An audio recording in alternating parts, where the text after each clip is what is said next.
Oh, Hello. we're live already. Okay. Yes. This Flying by is the seat of our pants. All right.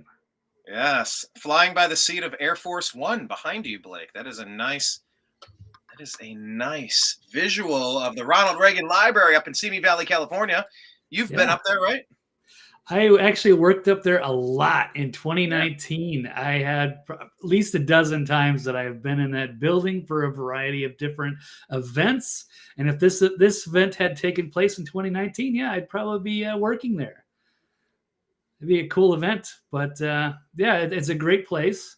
It's a landmark. Yeah, it's more than just a library. Yeah, it's kind of this sacred ground, and they host a ton of events up there.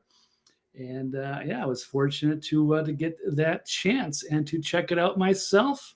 Not a bad event to work. Yeah, a little farther away, but they would typically they get a lot of people from LA to come work there when they needed extra help. And yeah, they usually pay you a couple extra hours. You need it because it was an hour drive, plus the California gas is so expensive. Brian, I don't know if you saw that Jimmy Butler clip, but even he was freaking out. Jimmy Butler? No. What was Jimmy You Butler? didn't see Jimmy Buckets in California with the talking about the gas pump? I'm shocked you missed that. No, I haven't over seen the Blaze, Dave Portnoy. I mean, that could have been everybody was talking about that. What I saw Where from was Jimmy Brian? Buckets was Jimmy saying that there was collusion to get Damian Lillard into Giannis territory with the Milwaukee Bucks because they were convinced they were going to get Damian Lillard down in Miami. I saw him complaining that the league colluded to keep him away from winning a championship, and he was not happy about that. I didn't see anything about gas prices. Okay, well, let's we're gonna have to run this clip. It's only 40 seconds. Let's see if I can get this. It's on my Twitter. Here we go. Go ahead and get it. And by the way, I did just plug in the real microphone. I did not have that plugged in as of yet. Today's show, if you haven't been able to tell, this is very flying by the seat of our pants.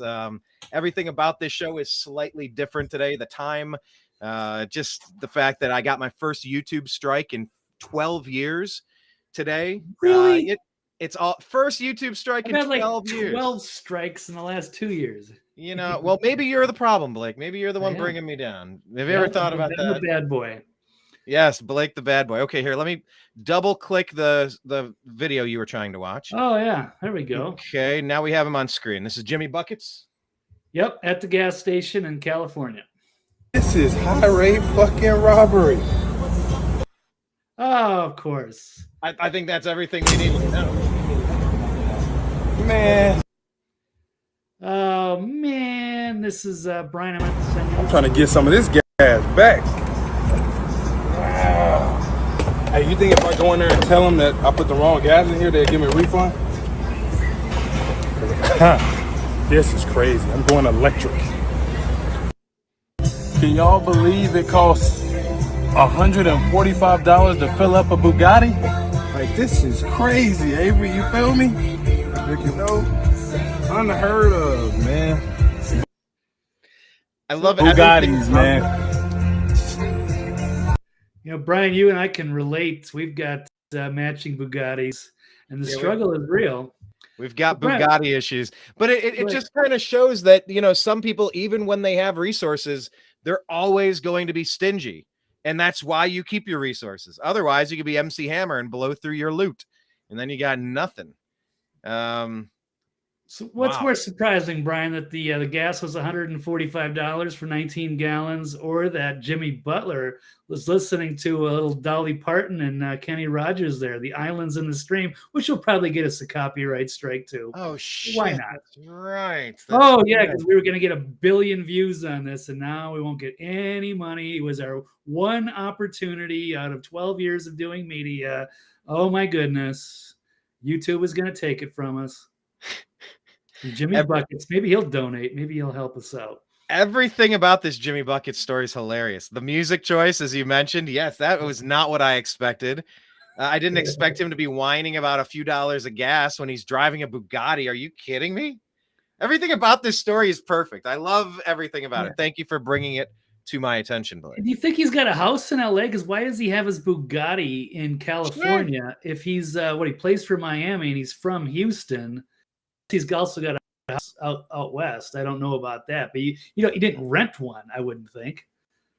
You didn't drive there from Miami, so very strange. Another little thing to point out, but anyway, he could have rented one. Cool video. That's what I would have guessed, that he rented one. By the way, I can't quite tell if we're streaming on X, Blake. I don't know. Are you able to see it on your side? Or wait, if I scroll down enough. It's weird. They buried it behind a whole bunch of other stories. It does look like we are broadcasting live, because X and Rumble are the only two account channels that are worth trying to build a foundation upon, as it seems. I have my concerns and question marks, my squiggles, my mysterious squiggles, as question marks are often called, about Elon Musk and his true intentions. So we'll see about that. But yes, X and Rumble are the places you need to follow the New American Media. So here's how it goes for today's episode of the Agree to Disagree show.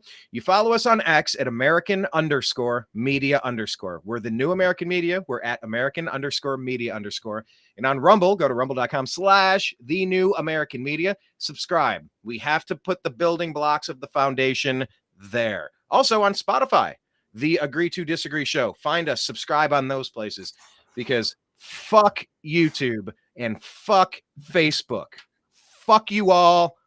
Fuck you forever. I hate everything about you and your stupid bullshit censorship. Fuck you. I'm fucking done with it. Yeah. I try so hard to be civil, to just not use cuss words, but fucking Google, fucking YouTube, and fucking Facebook, fuck them all. I agree, Brian.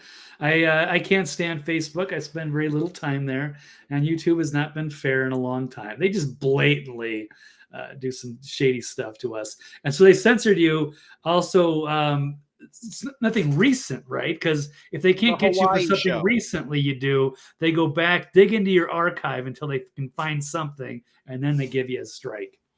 It's amazing. Yeah, so we're on the radar now, but it was the Hawaii episode. So I guess we need to do some extra investigation and get some updates into Hawaii, because maybe that wasn't about medical misinformation. By the way, who the fuck are they to tell me what's medical misinformation? By the way, visit CISA.gov/rumor control for any election information for countervailing views. Go to the WHO website, WHO.int, and CDC.gov and CDC.gov/vaccine, specifically regarding vaccine-related medical claims and political implications. This streams and it rolls across our stream the entire time. You have access to countervailing views, but who the fuck is YouTube to try to tell us what's accurate and what's dangerous? You know what's dangerous? Banning hydroxychloroquine, banning ivermectin, two things that have just now recently been approved as treatment for COVID-19. And if they wouldn't have got the emergency use authorization bullshit, because they only got it by saying there's literally nothing that could help with COVID-19 except for this thing that everybody that's important makes money off of. If they would have allowed treatments from doctors as they saw fit, lives could have been saved and families could still be intact. So yeah, fuck you. You don't have, you have no carte blanche over facts. I can't stand these motherfuckers. So there, here's my welcome back episode that I'm sure will keep us getting closer to being monetized on that bullshit backward censorship network of Alphabet, Google, YouTube. So yeah, if you're going to pull up a story that we're going to get to about the Mayo Clinic, let's talk about it, because it's current fucking events.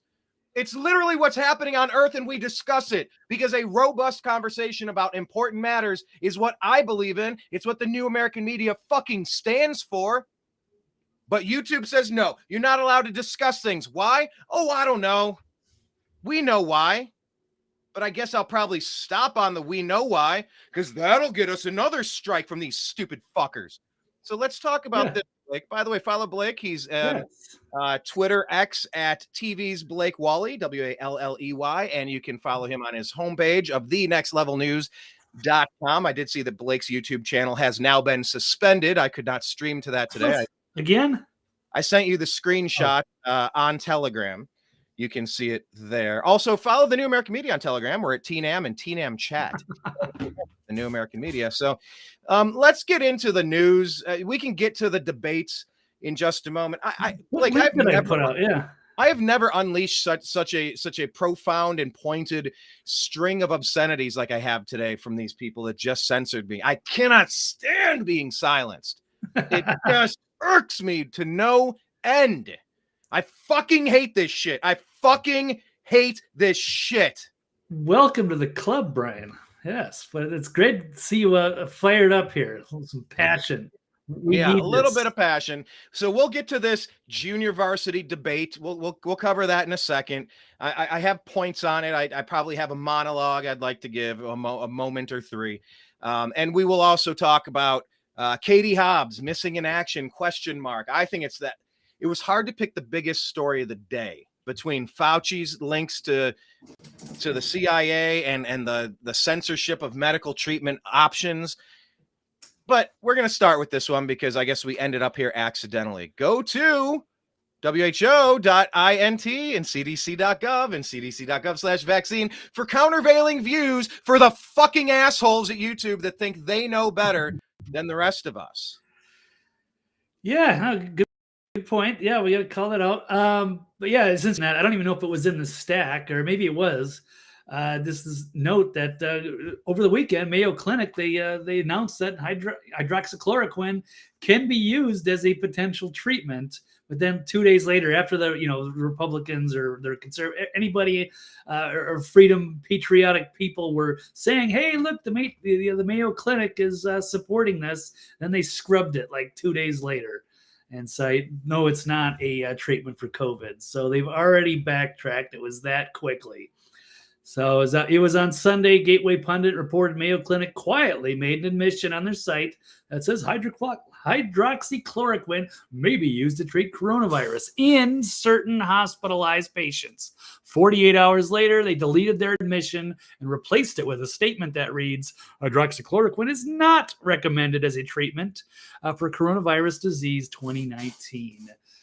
So the updated page goes on to state that it doesn't prevent infection with the virus that causes C19. And here is the before and the after.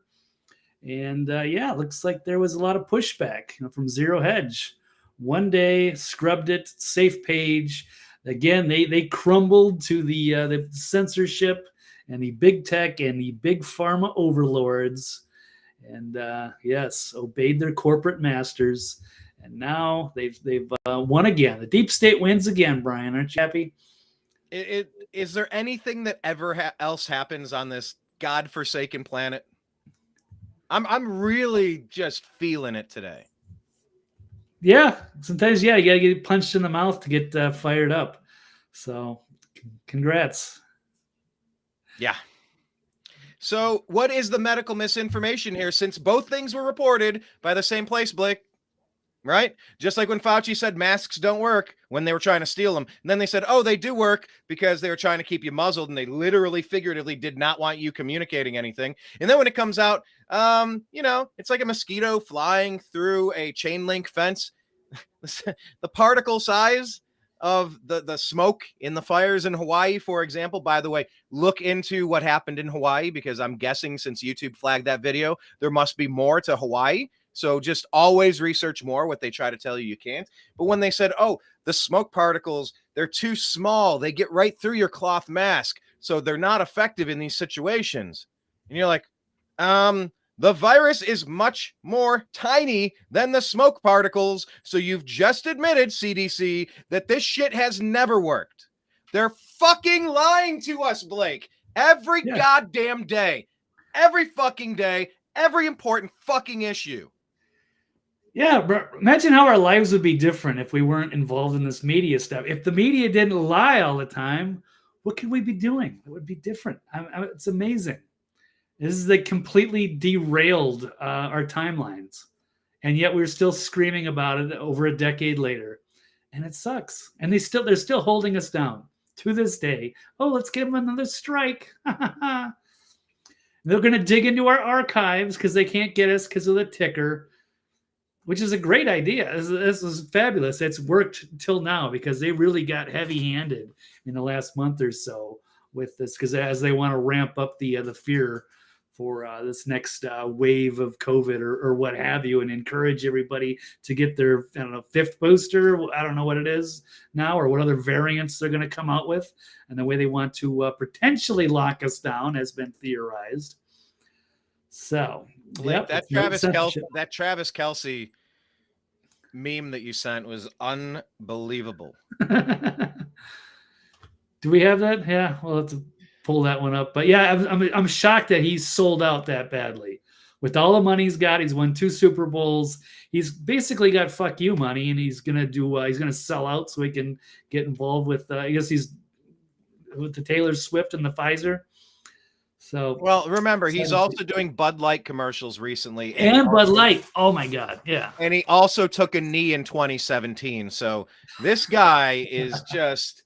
He is. I don't even know what to say about him.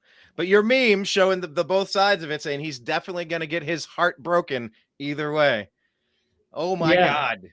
I didn't even know where I could post that because it is election season. They're going to try to shut me down on Facebook. They're going to try to shut me down on YouTube. I've been through this bullshit before. So it's like, all right, Rumble, X, Telegram, Signal, Spotify. Well, Spotify's no good either. Instagram. Well, hey, X is good. So far, so good. Which one? Let's keep X rolling. Working on X, trying to get the viewership, trying to get people to comment on X. All the action happens on the Restream chat and on the YouTube chat, but we'll work on it. Here it is. Which one is this? This is Kelsey. Either way. Oh, Taylor Swift is going to break his heart. Or do you think they're actually in love, or is this all just for show? Do you think they're actually like romantically involved? I mean, she's been doing the occult rituals during her sets now, and occult just means hidden. It doesn't always necessarily mean satanic or demonic. It's just, pagan doesn't mean evil per se, but she's definitely taken a darker turn. Fans at her concerts are reporting amnesia effects, that there is some sort of mass spell that's being cast. Taylor Swift is aggressively deep state Democrat, as is my understanding. So they're trying to deploy their most famous shills at this moment. And so she's glomming onto the NFL crowd, who really couldn't name a single song she sings. Blake, do you know a single song she sings? Try to say that 3 times fast. Go. Single song she sings. Say it 3 times fast. A single song she sings. Yeah. Okay, that's good enough. No, actually, I cannot. I would recognize probably 1 or 2 at least. I know I've heard some. I've actually listened to a couple, but offhand, I don't know the titles of them. But that's not to say that not taking anything away from her. But it's not really my kind of music anyway. Yeah, the first thing that came into my head was that Umbrella, Ella, and that's not her, that's Rihanna. Like, I know there's a few Taylor Swift songs that I probably recognize and I probably could I'm going to look it up. Let's find out what her most popular... Let's not give her any more attention, Blake. Let's move on from this story. I'm just curious what her most popular song is. According to Spotify, it's Cruel Summer, there's Blank Space, Anti-Hero. But I couldn't tell you how any of them go. But I know I've heard at least a couple. I go, oh, okay, I've heard that. Big deal. But yeah, it's nothing special to me. But yeah, but I'm a grown man. This is not my type of music. Yes, it ain't my bag. But I do like an occasional song. I mean, there is an occasional, a catchy, whether it's a Katy Perry or the Billie Eilish or the Lady Gaga. There's kind of like, this is kind of catchy and fun, a few times, but it's really not my kind of. Well, this song is I Got a Blank Space, Baby, and I'll Write Your Name. It's about all of her exes. And so that's what this heartbreak, broken heart thing is mainly about here. But anyhow, enough about these two, but it is connecting her to the NFL audience that doesn't give a shit about her because it's not our demographic. We're not 13-year-old girls.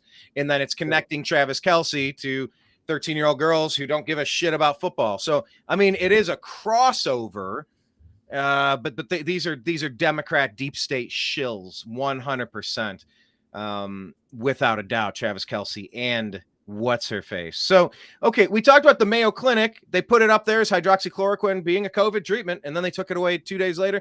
Did they ever explain why? Did they ever put a mention? Did they ever discuss? No, they're clearly under pressure from, big pharma or other people or people connected to Fauci, I'm sure, the CIA, the deep state, a lot of big money interests that do not like that. And they can't give us an inch. They can't. We're gonna take a mile. They're afraid of that.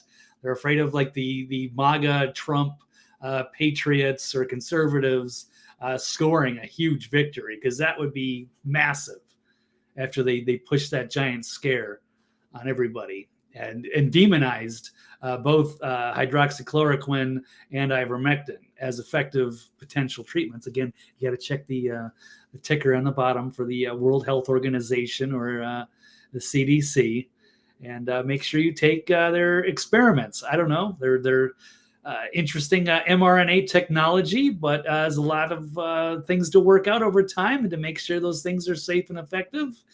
Some people want to take that. That's people. It should be your choice. But I think we were skeptical from the beginning, called this out. And even the Mayo Clinic was admitting it, but then under pressure decided to crumble and fold to their corporate masters. Yeah, Debster is saying, they called it horse paste. Yeah, and as soon as President Trump mentioned it, it was instantly public enemy number one.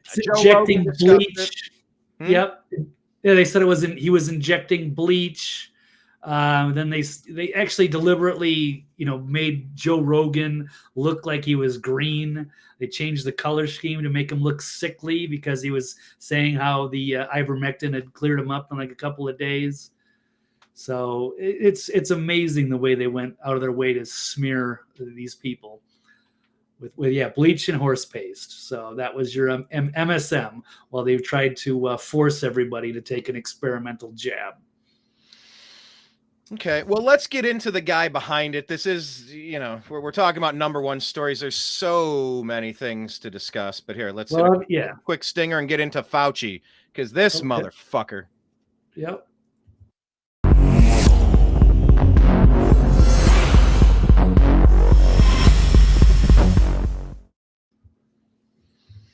I want this rat to face the music for what he's done. This rat, Fauci. Have you seen the picture of a depiction of Fauci as a rat? And I think the label says, 2020. Oh, is it from 2020? Oh, I don't know which one you're speaking of, but yeah, I've seen the rat memes for a few years now. Yeah, and Tony, it just says, I've never seen a better physical description than this, and it's Fauci is like a demonic rat. So Fauci's visit to the CIA headquarters, Blake, it's nothing to fret about. Would you agree or disagree with that? I am going to disagree. That is very unusual. And this was, an interesting revelation we found out about recently. Let's see if I can pull up a story here. I think this is out of the Daily Caller. CIA brought Fauci in without a record of entry, so secretly, to influence the review of COVID-19 origins, according to a subcommittee.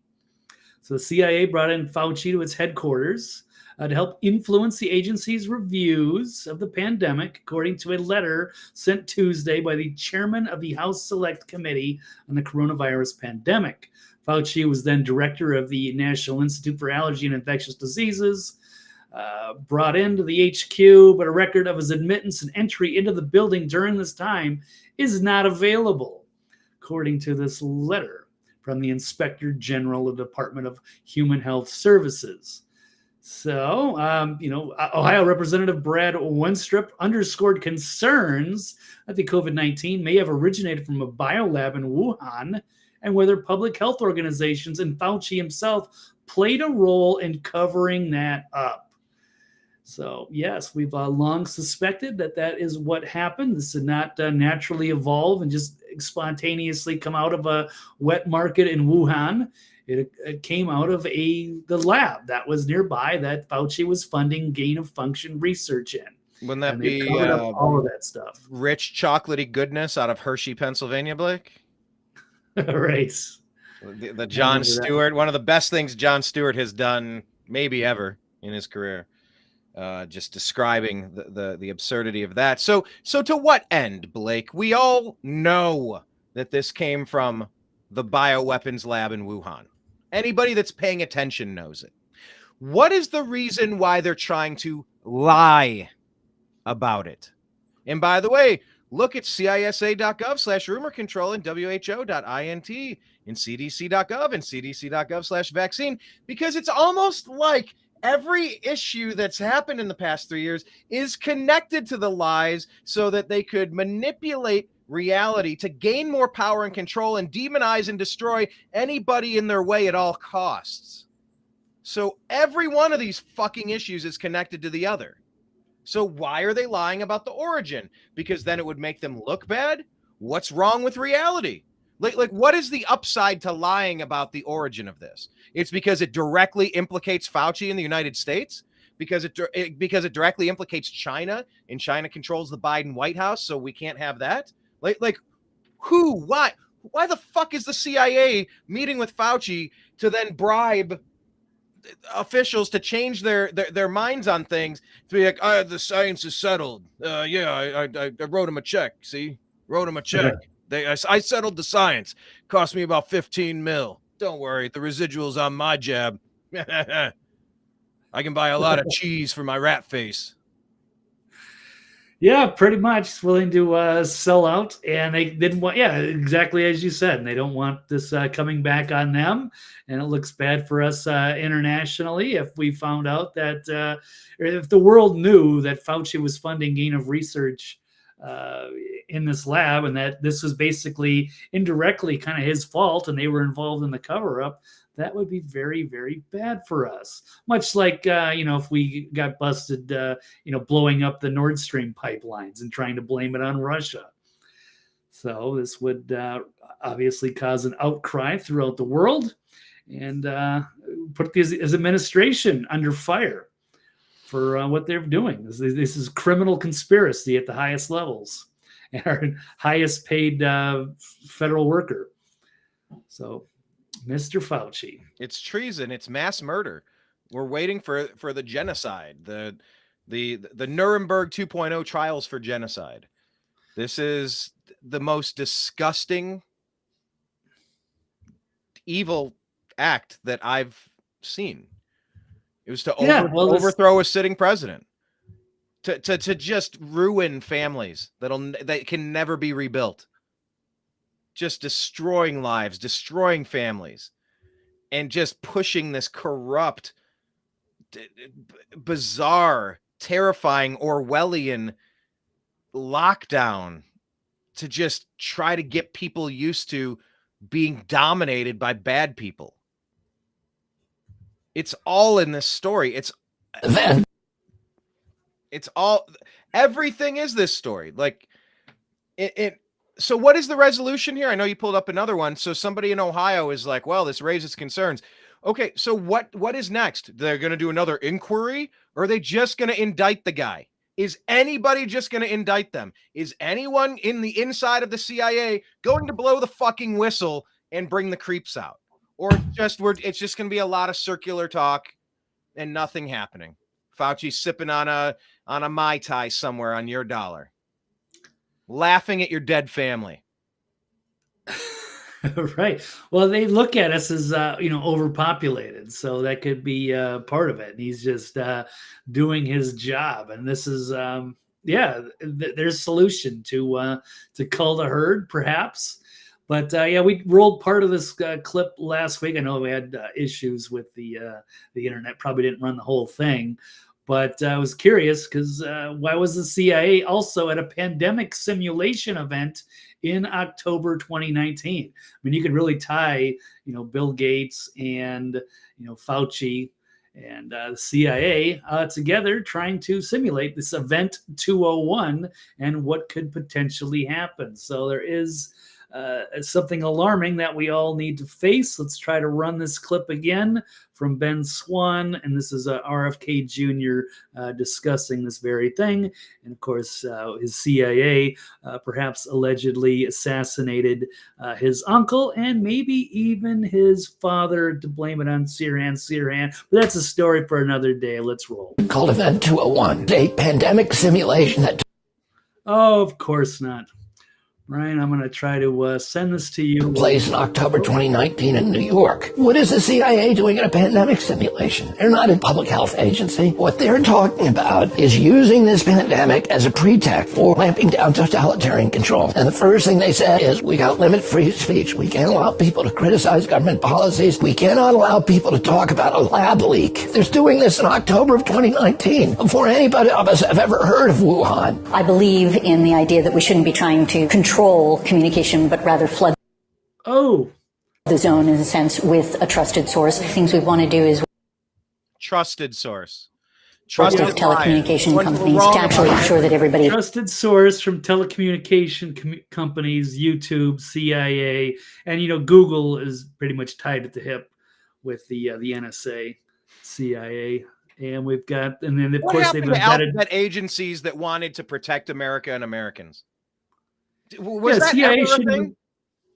They shouldn't even be involved here in domestic issues, but they're everywhere, and they're meddling in these ways that we were warned about a long time ago from a great president, Eisenhower, who, by the way, has a great helicopter in the Reagan Museum. That was one of Eisenhower's. But side issue, here we go. Let's see if I can continue to run this. has access to the kind of communications that we're interested in providing. Well, anyway, yes, we do know that the CIA and the Fauci is they're connected here. And CIA has been conducting these simulations since 2000. 2000 and what? Oh, please just run. We only got a minute clip. They run fine until I get on the show, and then they stop. I'm open to trying a new restream option. I tried to. I don't know if it's restream. It's probably just my lousy internet, but it could be both. Because I have great internet. I have a very fast computer. I have everything I need, but I can't put a fucking backdrop behind me. No idea why, but it just doesn't work. I think there is a restream problem that's worth looking into. I also was trying to stream on Rumble today, but there's not an option on Restream to stream on Rumble. But it says you can go live, but you need a streaming service, but it won't let me do it on Restream.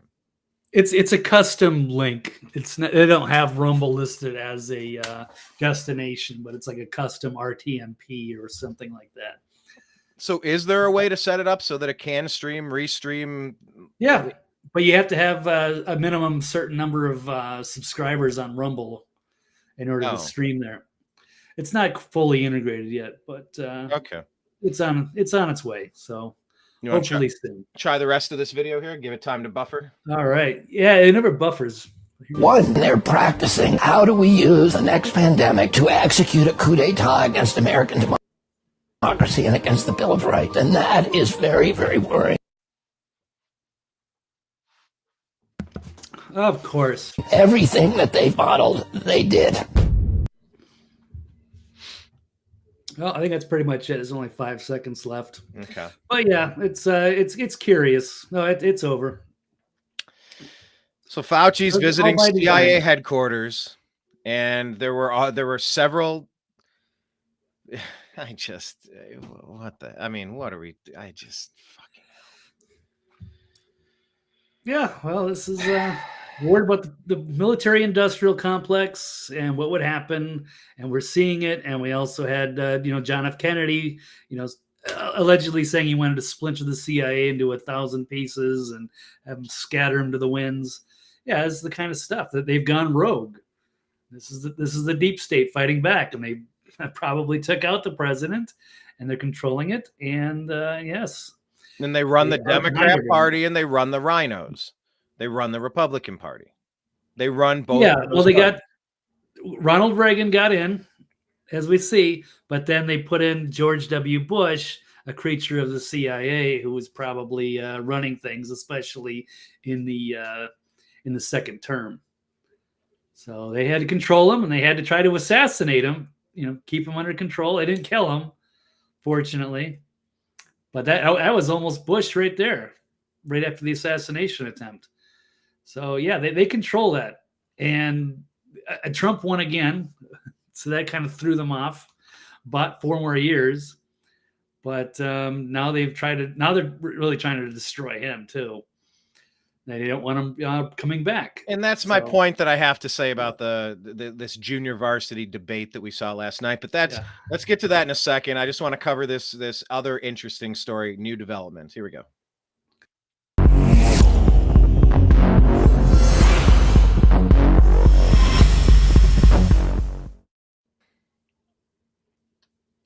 Okay, debate coverage coming up in just a moment or 3. But Blake, do you agree or disagree that the sudden Arizona governor vacancy seems suspicious? It's definitely suspicious, but I don't want to get too ahead of myself yet.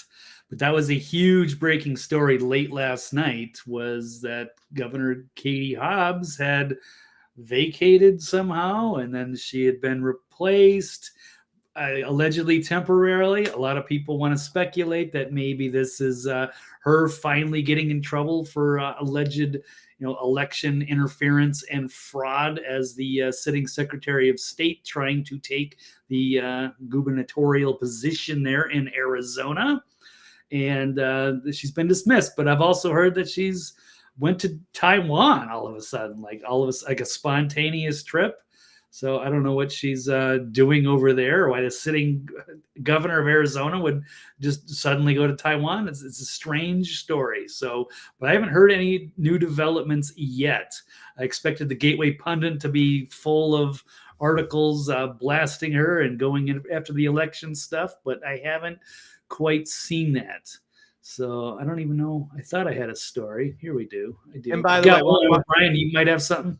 Well, I just while you pull that up, it's just saying here, have you ever wondered how Arizona magically turned blue? OAN breaks down how the Arizona Secretary of State, Katie Hobbs, accepted campaign funding from Soros and Taiwan, which is illegal, and had a direct hand in the fraud that occurred during the presidential election. So OAN just did a big story about this. I tweeted it out on our X account at American_media_. It says Arizona's in talks with Taiwan Semiconductor TSM on advanced packaging, which is crucial for the manufacturing of AI chips, and TSMC not announcing plans yet to do as part of their $40 billion chip factory, state governor Katie Hobbs said on Tuesday. Just kind of scrolling through trying to figure this out, because Katie Hobbs is the most how do you even say it? She's almost as unbelievable of a winner as Joe Biden. Almost as unbelievable. Not quite, because Joe Biden is literally unbelievable. By the way, visit CISA.gov/rumor control, because Google, YouTube, they think 81 million votes were totally legitimate. So that's your countervailing view. It doesn't pass the eye test or the Joe Biden sniff test, but don't believe your lying eyes or your lying ears or your lying nose. Kids. Yeah. So what do you have pulled up here with Katie Hobbs? Just what are the basic details that we know for sure? Because I was seeing that the person who's now in charge says, I was informed. Okay, well, who informed her? And how did they skip the next person in line? It's everything about it's weird. She's being accused of cartel infiltration, that she definitely, that the Arizona election was definitely seized. It was a coup. It's completely invalid.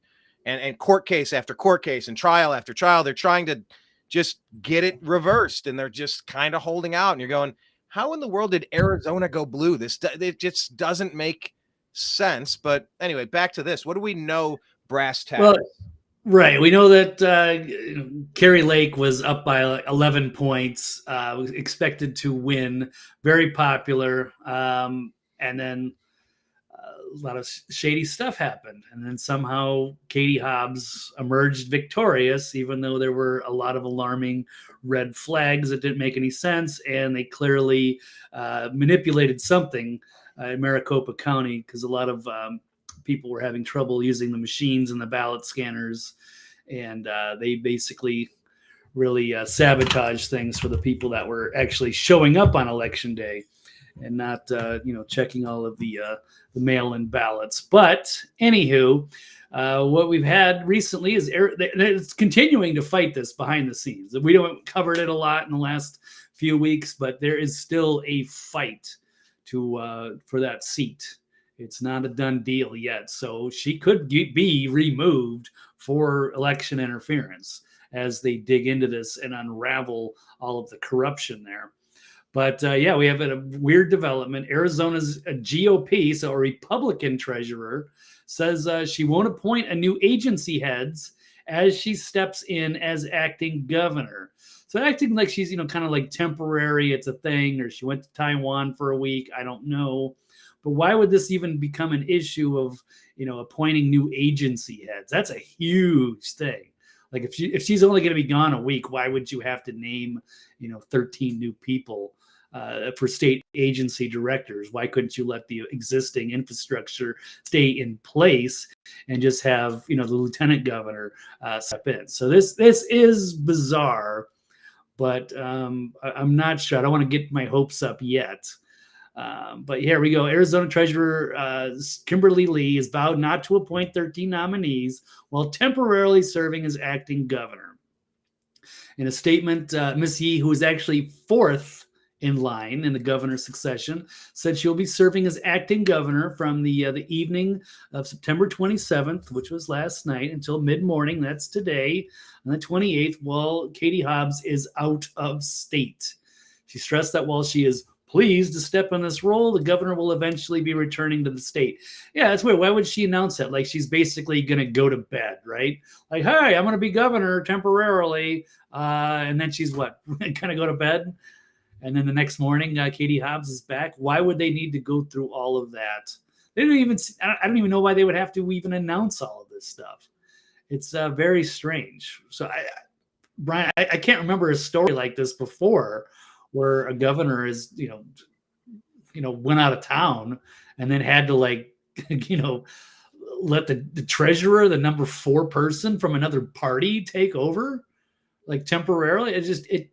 A lot of things don't add up, but I'm not really sure what to make of it yet. And I'm just expecting her to come back and get an explanation later. So what do you think, Brian?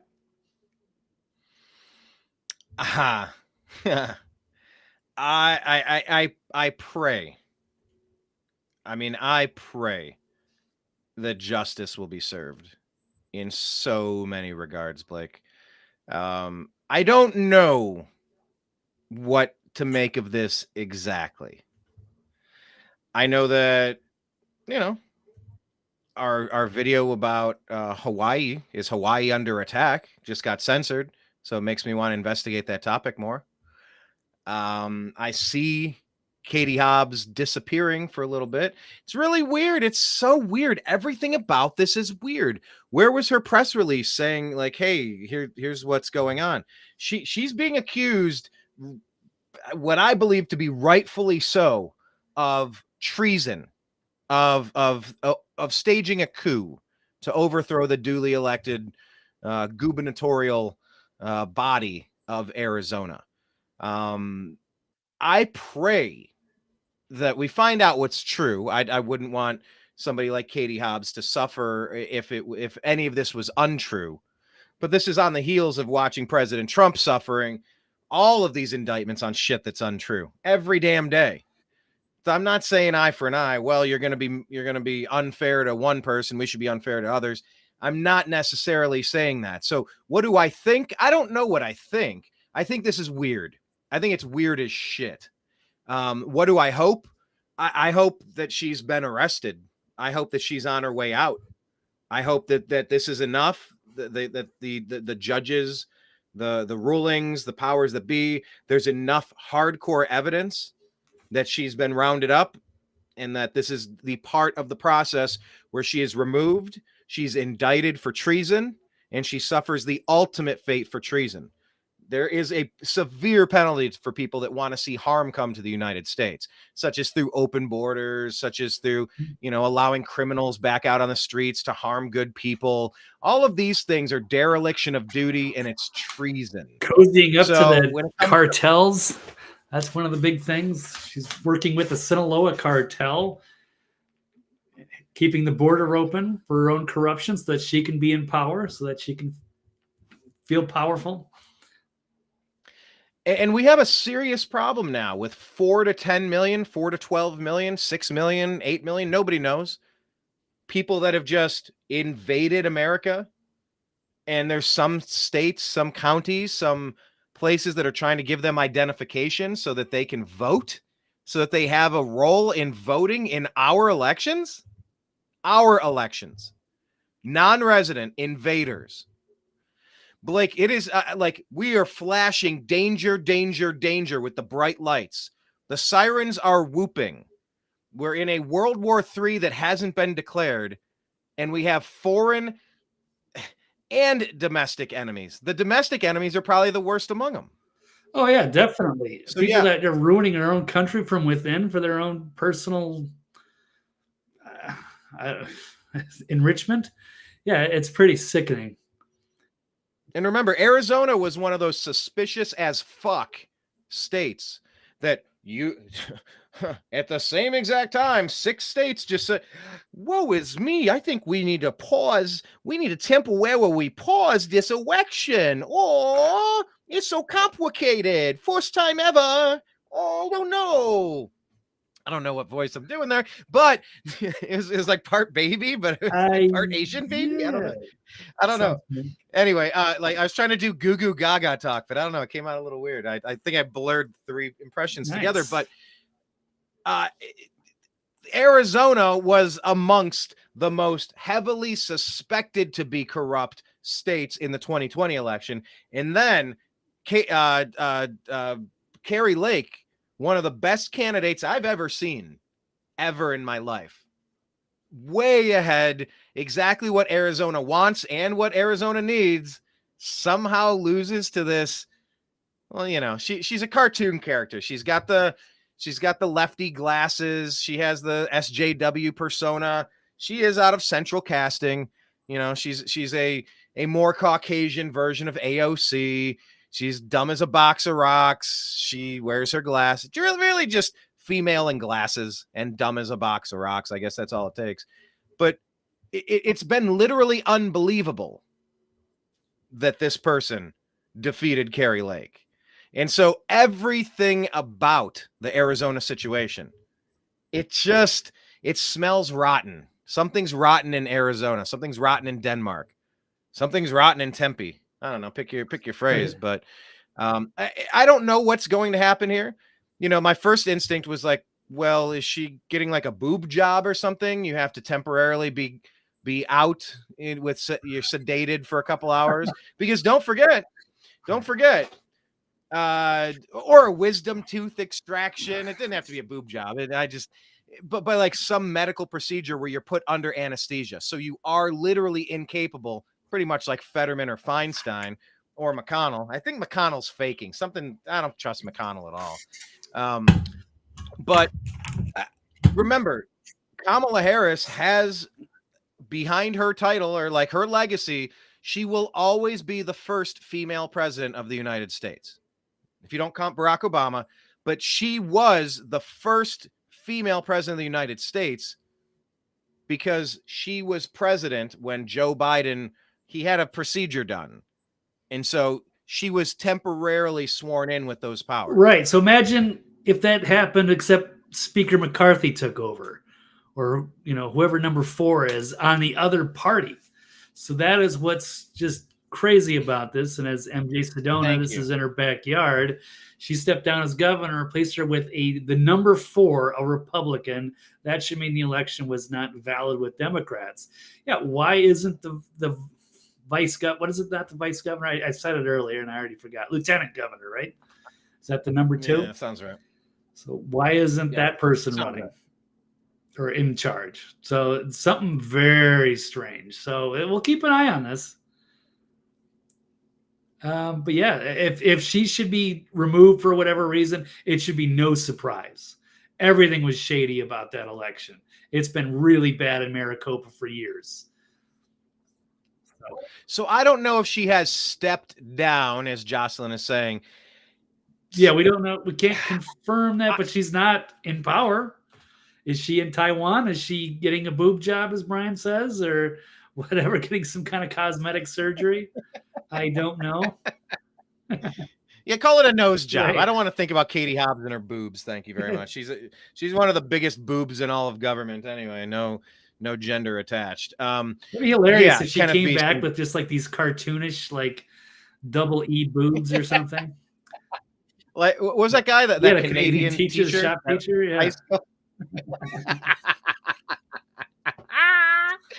Oh, or if she's linked with the cartels, maybe they've done those surgeries where they'll slice open your skin and implant all the drugs, and then they stitch you up and they try to get you across customs. Then you have to have the surgery to unzip your skin and let it out. But you've never heard of these? I know they do drug mules, but I guess if they can't, swallow a condom full of cocaine, they're gonna find other methods, and they're just gonna surgically implant drugs inside of you.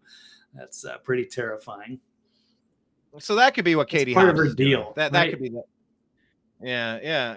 We did a favor for you. Now you do a favor for me. Hey, forget about it. Okay. Kenneth is saying guilty AZF dash CK. Right. Guilty as in Arizona. Yeah.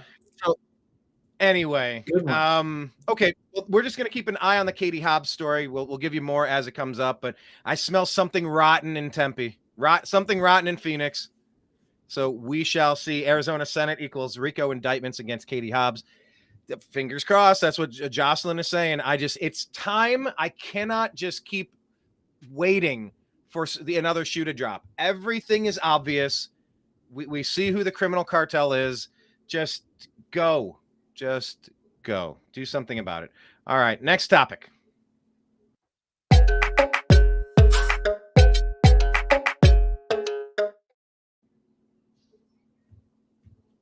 And we will get to the junior varsity debate last night. I found it to be incredibly unnewsworthy, so we've buried it in the stack. But we'll get to it, and it'll be the main story we talk about. But, Blake, what about this one? Agree or disagree that the Biden impeachment inquiry, is it just another fishing expedition? I'm going to disagree. I think there's massive amounts of evidence to dig through, unlike the impeachment of Trump, when they were desperately trying to tie him to Russia somehow to prove that he was a Putin puppet. Of course, we wasted 2 years of our time and tax dollars to fund the fishing expedition, and it kind of failed. And it didn't stop the Democrats, and certainly no apology or anything like that. But now it's time to switch things on them and the turnabout, because there's some massive corruption coming out of the Biden family and all of their business dealings, and that needs to be brought up to the public. So it's not officially an impeachment, but at least it's an inquiry. I guess we got to try to be happy with these small victories, if you want to call it that. But Biden impeachment inquiry launches with focus on the 3 C's of corruption, credibility, and cover-up. House Republicans on Thursday, that is today, launched their impeachment inquiry, hoping to convince Americans that the 46th U.S. president presided over a family influence peddling scheme that collected at least $24 million from foreign interests, ran a campaign that deceived voters in the 2020 election, and oversaw a Justice Department that covered up crimes by his son and possibly others. So it's been months in the making, but sounds like they will go through a complicated array of evidence into a simple narrative about the 3 C's, as I've outlined. The House Oversight Committee has uncovered how the Bidens and their associates have created over 20 shell companies that raked in $24 million, according to House Oversight and Accountability Committee Chairman James Comer is expected to tell the audience in his opening remarks, along with 9 members of the Biden family who have participated in or benefited from these business schemes. So this could be very damning. There's all kinds of evidence just going into the Burisma connections, and with the IRS and the whistleblowers, and Tony Bobolinsky and Devin Archer. There's a lot of things to look at that are pretty damning as they dig through this, unlike the Trump investigation. By the way, let me add one thing here. I see our live numbers fluctuating a bit in a bit of an odd way, but it does look like we have the most live viewers in the history of our relaunched show, which is great. But we want to remind you, you need to follow us on a platform that is not evil like YouTube. So you need to follow us on X for now. Blake is at TVs, BLAKEWALLEY. And the New American Media is at American_media_. Follow us on X. Follow us on Rumble, the New American Media on Rumble, and follow Blake's homepage as well, thenextlevelnews.com. Because if people are watching us on ScrewTube, you know what? These people are openly hostile to me, and I'm becoming openly hostile to them. I did get to go see Pantera and a couple of days ago, and I got to hear them play Fucking Hostile. Oh, that's a great song for these deep state traitors. I am openly fucking hostile to them. So anyway, follow us in those important places, because YouTube and Facebook, they are there, and we will work with them in theory while we can. And I just consider every single day to be on borrowed time with these assholes. So anyway, I just wanted to add that quick little point. No, it's good stuff, because they could take these YouTube channels down tomorrow and people will be like, oh, I guess they just don't do show anymore. But no, without warning, sometimes YouTube will hit that in the middle of the night or whatever. Like, oh, we got a strike on your channel. We're sorry to, we're sorry to hear or bring this news or whatever. But, I forget exactly how they word it, Brian. You just got the message. I know this is disappointing news, but, will you be down for a week and you can appeal, blah, blah, blah. And then they usually just dismiss that. They don't really care. But I did have them appeal once and was able to get rid of a strike. But usually those things linger on. And as soon as you get rid of one, another one appears. But that's the way they operate. But now we have to run this ticker on the bottom, which is fine. But then they dug under the archives and got Brian for something from a show we did months ago. I don't know how they found it or if they use bots or what have you, but they will dig and they will find ways to shut you down. So we have a new listener watcher on the YouTube, as we mentioned, ScrewTube. Dustin says she knows she cheated and says her house is crumbling like a dried up shit cookie. That's based on the Katie Hobbs, Arizona story. We'll see. But Jocelyn over there in Arizona, she's also saying, just looked it up. Did you know that CNN, MSNBC, and the big three networks have blacked out coverage of today's Biden impeachment inquiry? I wonder why. It's so interesting what they're pushing. It's so interesting. And it's so interesting what Hannity and Fox are pushing for a debate that nobody asked for, that nobody wanted. And we'll get to that in a second. But it's hilarious it's absurd. It's all absurd. Why anybody watches these proven liars, I will never know. You got to follow the New American Media, because the old American media is full of it. Yeah. Biden accepted bribes from China because Trump. Yeah, that's pretty much how they'll try to spin it, because they have nothing on their side, Blake. But as far as the impeachment inquiry, I wonder if I should inquire. Oh my God, they did not wait to impeach Trump. McCarthy is such a disappointment. He has not released the J6 footage as he promised, and they have not gone to one single vote, single issue, single vote as he promised. He promised a lot of things that he's not delivering on. And we're set to what? Is the government going to shut down tomorrow? Is that what we're set for? It's coming up. I don't know when exactly they're going to shut it down. I think it was like November or something, but maybe I'm out of date on that. But I would think there'd be more news circulating on Twitter if they were actually going to shut the government down tomorrow. But I heard it was maybe there's a vote on it or something like that. But I don't think it's actually shutting down tomorrow. So we'll see. Well, anyway, anything else about the Biden impeachment inquiry? Nope. I think it's time to get to one of the major stories. No, it's just all it is an inquiry. So that's it. So hopefully they gather the evidence, and hopefully the American public will get a chance to see it, because they deserve to know. And if they ran this thing against Trump, they ran 2 impeachment hearings already on them, then it's time. There's a lot more stuff going on with Biden. So people complain about, Trump, but, look at Biden. Everything is at least 100 times worse. So it's time to be intellectually honest and do what's best for the country, whether you like these candidates or not. They deserve scrutiny, and if they're selling out the executive branch to foreign interests, then it's time to put a stop to that. If not, then hey, just an inquiry, and then we'll see what develops. So, and then hopefully people will demand to see what's going on. So, all right. Now let's talk about the junior varsity game last Yeah. night.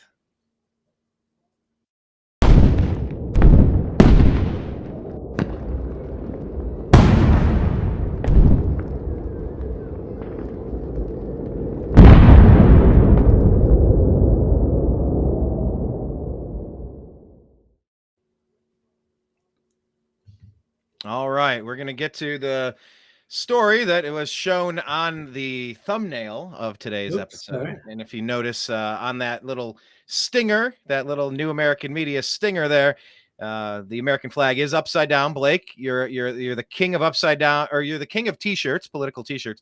We need to get you an upside down flag t-shirt. I think that needs to be the new thing, because this is the international symbol of we are a nation in distress. We've been overthrown. We are in trouble. SOS. Help, help, help. We're actively being attacked. But my initial impressions watching this junior varsity outing yesterday in the second GOP debate, all I can see is a group of traitors who are just allowing President Trump to get raked through the coals, R-A-K-E-D, raked through the coals, accused of mountains of bullshit, trying to be politically assassinated. And all I'm seeing from these Republicans, every time Chris Christie opens up his Trump attacking mouth, every time I see Mike Pence try to take credit for what he and Trump did while still slamming President Trump, every time I listened to little whiny Ron DeSantis, God, is that guy whiny? I can't stand listening to him anymore. All I see are traitor, traitor, traitor, traitor. What is supposed to happen in a political party when you have some semblance of hierarchy, common sense, decency, and aptitude, you circle your wagons. That's in the Serengeti. If there's an injured creature, if there's a young creature being hunted, they will run circles and they will protect them. And the herd running circles, where it could be a Conestoga wagon during an attack from Apaches somewhere out in the flyover states, whatever. It's you circle the wagons and you protect what's inside. Women and children inside. Men, we're going to go circle our wagons and protect. Nobody is protecting Donald Trump. Nobody. Ramaswamy, he's even starting to back up just a little bit. He's the only one that remotely gets this answer right. He's the only one that even comes close. Everyone else is swinging blindly. And this is why they're on the junior varsity field. Why the fuck would the starting quarterback for Friday night high school, why would they go play Saturday mornings with the scrubs? The superstar plays in the big game. And all these people on JV, they're just sitting there looking at the guy playing quarterback on Friday night saying, I sure hope he gets injured. I'd love a chance to play. I'd love to get a shot. What a bunch of spineless, traitorous vultures, Blake. That was my initial takeaway from the second junior varsity debate. What was your takeaway? It was a shit show. It was really lousy. It was not moderated very well. I guess it was semi-entertaining, but there was a few moments, but not really. It was overall one of the worst debates that I've seen. Just off the rails, and at least half those people shouldn't even be up there, and it went into chaos a few times. I like Ramaswamy, and I think Ronnie D at least deserves his spot up there, even though we have our issues with him. I don't really care for the rest of them. I mean, the North Dakota guy is okay, but it was just North Dakota. We get it. nice enough guy, but I think he's out of his element there. And that's it. And then Christie's he's just there to be a thug to take out Trump, and that's all he really brings. And you know what Christie brings? I saw it right after. I saw it was an interview with Gavin Newsom, and he says that he what was I had the phrase he tricked, he baited Ron DeSantis into a debate. He baited him into it, and that's all that Chris Christie's doing. Yeah, well, you know who should be here? President Trump should be here. Yeah, little Donald Duck. Donald Duck. Right. What a clown. And every time Tim Scott speaks, it's like he's trying to channel some sort of soaring figure. Every time Pence speaks, it's, well, it is the most subdued. They're all fake as fuck, except for Vivek, who's too good. He sounds too good. You can't possibly believe what he's saying. I don't know. Did Nikki Haley win the debate? I love the balls on that guy. Yeah, he's so clear, and he's willing to just say the controversial thing. They're trying to hold it because they want to make sure that everybody's on the same neocon talking points. And then as soon as he starts talking and says, yeah, we should kick out these illegals, or like right to the lady's face from Univision. So I respect the balls. They're trying to say the Ukraine war is probably not a good idea, and they immediately cut him off. That was another one of the highlights. So I do like what he brings to the table. Yes, and I do not completely trust him. I've not been entirely convinced on some of the interviews that he's done, but I really like what I've seen so far. So at these debates, I really like the way he composes himself, and I admire his intelligence. But the thing, so I keep him. He's great. And then, get all those people off the stage. We'll get to that as who we think we should be voted off the island. So I was surprised. So stupid. The thing I did like, by the way, Dreamer Ultra is saying Vivek may be an insurance policy. And had little Ronnie DeSantis just said, look, I'm backing President Trump. He had a great 4 years. I think he could have done several things better, but he's the guy. He's way ahead in the polls. If for some reason he's unable to compete, fine, nominate me and I'll take it. But that's the way you could have not lost me, Ronnie D, to just bypass that first basic initial step, thinking we weren't going to notice how traitorous and venomous that is. Give me a break. And Burgum was okay, but come on. Burgum does not deserve that spot more than Larry Elder deserves it. Not even close. So, name recognition, ran for California governor, articulate as shit. And what was with this? Who the hell did they team up with? Fox is lost. Fox has lost the plot, people. They're teaming up with Univision to get this little lady up there like, well, how are you going to make illegals legal? What are you going to do for dreamers to make them more happy in your country that they snuck into because of the actions of their parents? What are you going to do? It's like, holy shit, you just work for CNN? You just work for MSNBC. Why are you on the Republican stage? Why are you on the Republican debate pushing your blended society issues? There's a country here, and there's a country down there, and then there's a bunch of countries below Mexico. They're all countries. We all have our own individual nuances and characteristics. Just trying to blur the lines and removing all culture and protocol and procedures is ridiculous, Blake. And this is what Fox was promoting with all of that line of questioning. Did you start picking up on that over and over? They're just trying to push Democrat policy decisions, the deep state policy decisions, to ruin and destroy American sovereignty and our Second Amendment rights. Everything that came out of that lady's mouth was anti-American, anti-constitutional. It was repulsive to me. Am I exaggerating this? Because I half watched this. I admit I couldn't stand. Every time I caught I could only take it in small bites, and then I'd tweet something and it's playing in the background. And I'd switch over to Trump talking to the UAW. So was that your takeaway from this Univision hack that was up there pushing the deep state Fox News agenda? Because Fox News is gone. Fox News is not the Fox News you grew up on. No, but I mean, I had more of an issue with Dana Perino than I did with her. I expect that from her, but I think it's okay to have, a different voice or to kind of mix things up a little bit. I like Varney. He's a good guy, but he kind of just lost control. It kind of like disappeared half the time. He came out with the opening statement. I thought they were going to ask some, interesting economic questions. I thought Dana Perino was easily the weakest link to me. Even though it was kind of one of the highlights when she was going after Burgum or whatever, threatening to shut off his mic. But all the times there where Tim Scott and Haley were continuously interrupting. They should have shut their microphone off. Tim Scott with going after he was the worst offender up there. Yeah. Oh, I had to tweet out, and I don't think I even used an obscenity for this, but I just tweet out, "Shut up, Tim Scott! Shut up!" Now, to be fair, I was yelling the same thing at President Donald Trump in the 2020 debates against Joe Biden. Trump, shut up and get out of your own way. Let Biden, give him the rope. He knows what to do with it. Just get out of the way. He'll trip over it. He'll end up.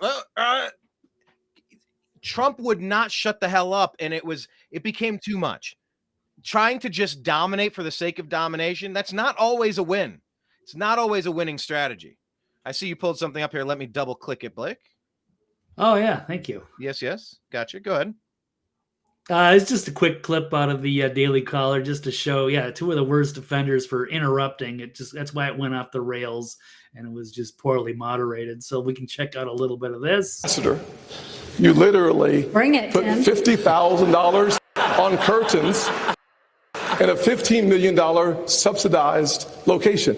Next. You got bad information. First of all, I fought the gas tax in South Carolina multiple times against the establishment. Just go to YouTube. Against the establishment. Just go to and YouTube you want to know what that yourself. 10 cent was? When they wouldn't pass the gas tax, the establishment and the companies wanted me to do it so much that I said the only way I will pass it if you will give us three. All you have to do is shut up. Yeah, all we have to do is shut your mic off, let her finish, then you can talk. And then you shut up, and then she can talk. Nikki Haley on you. If you will give me 3 times the deduction in income tax, then I will look at your gas tax, which is why it didn't happen. Secondly, on the $50 million. Here is a nice part. Secondly, on the curtains, do your homework, Tim, because Obama bought those curtains. Did you send them back? It's in the press. Did you send them back? It's the State Department. Did you send them back? Did you send them back? You're the one that works in Congress. Oh my gosh. You get it You done. hung them on your curtains. They were there before I even showed up at the residence. You are scrapping. You are scrapping. I'm not scrapping.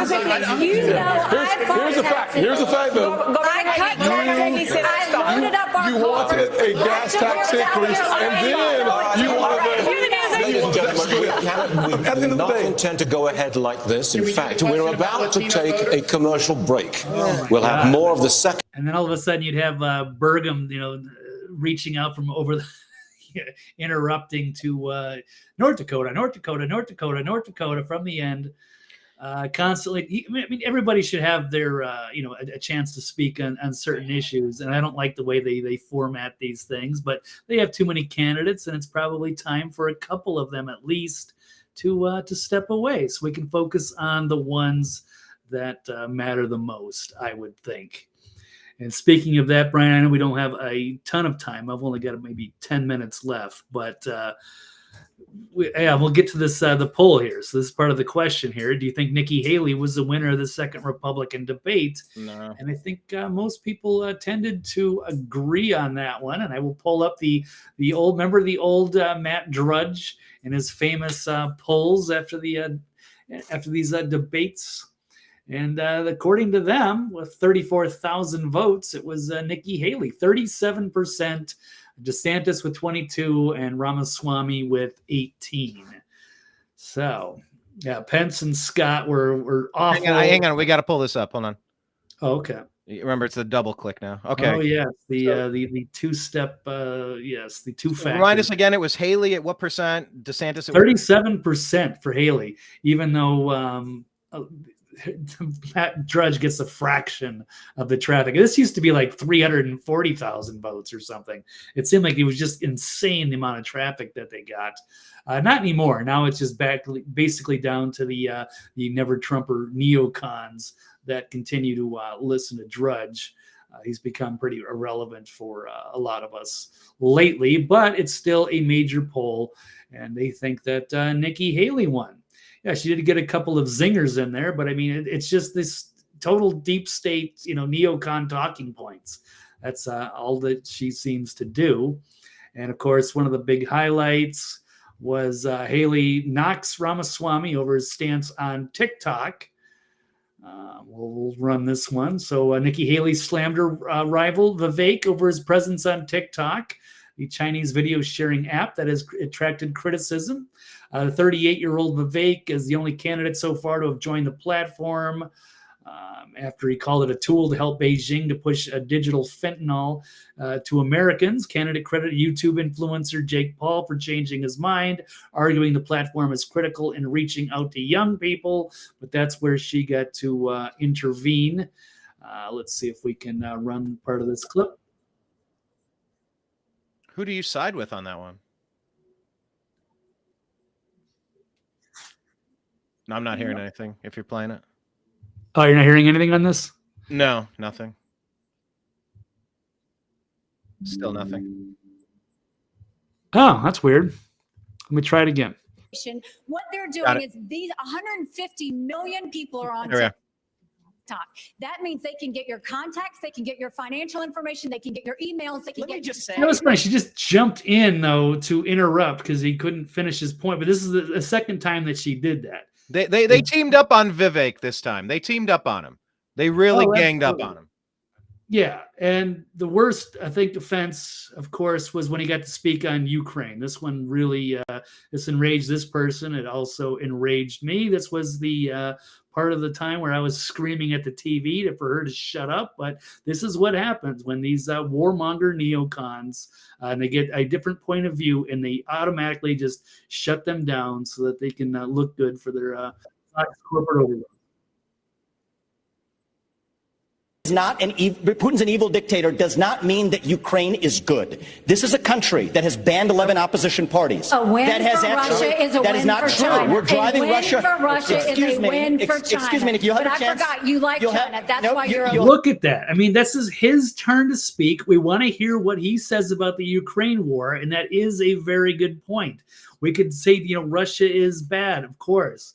That Putin is a ruthless dictator, of course, but that does not mean that we should be giving a blank check to Ukraine or that Ukraine is good. It is the most corrupt country in Europe, and we've been meddling in there for a long time. This is a bigger issue. It's with NATO and going over the line and protecting the people of Donbass and Crimea. There's a lot more to this story that we're not hearing, and as soon as somebody starts bringing up those points, the neocons, the Mike Pence and the Nikki Haley have got to immediately jump in and shout that down. And let me just say, I dislike when people talk over other people. I get that there's occasionally, and I mean, this is like 1 to 3% of a conversation where you have to assert yourself, you have to make a point. But if you're going to cut somebody else off, you usually need to make a quick, salient point and then back away so that it's not abrasive. I dislike it when anyone does it. I especially dislike it when a lady does it. There's something that's triggered in me from my mother. Misogynist. When my mother was telling me what to do or what not to do, or because 90% of my teachers were females, and they're and it starts to trigger that. I dislike when anybody talks over somebody else. I especially dislike it when you hear Nikki Haley doing it. It's just fingernails on a chalkboard. It's not the proper use of timing and diction and the way to get your most salient points across. It's antithetical to me being able to even hear you. If you look back on when you played that clip with her and Tim Scott, I literally started covering my ears and like pulling on my hair. It was hurting my head. I have a visceral, physical reaction to it. Physically, it hurt. Like it hurts to hear. So no, I don't think Nikki Haley won at all. You know who I think won? Who do you think won, Blake? I guess if I had to pick a winner, I'd have to go with Ramaswamy. Absolutely. I think it's clear. And to me, and getting into this because I've only got a few minutes left here, if we were going to vote people off of this island and vote them off the stage, I announced basically Ramaswamy and DeSantis, and they should go in a big battle, and then winner takes on Trump. But I think I want to see Haley. I want to have her do one more debate, and because people think she deserves to be up there, or if she won this debate, I want to see those three: DeSantis, Ramaswamy, and Nikki Haley duke it out, but they have to shut off her microphone. She cannot be allowed to interrupt when they bring stuff up like the Ukraine war. People need to hear that point of view. And I would love to see her grilled on that issue, because Ramaswamy did call her out in a previous debate saying that she's basically owned by Raytheon. And yes, it's clear that's where she's getting her big money, from these big defense contractors that want to prolong this war. And they don't want Americans to hear the other side of the story. So I loved his intellectually honest take, is that both Russia and Ukraine can be bad. It's not one or the other. So, three quick points here from the comment section. Dustin says, LOL, if Trump picks her for VP, I swear to God. Okay, I agree with you there. Dreamer Ultra is channeling his inner Kenneth, saying, call her Nikki Whaling instead of Nikki Haley, Nikki Whaling. Okay, yeah, he's wailing. And then the Debster says, when people talk over each other, it's disrespectful to the audience. And that's exactly what I was saying. I can't hear you.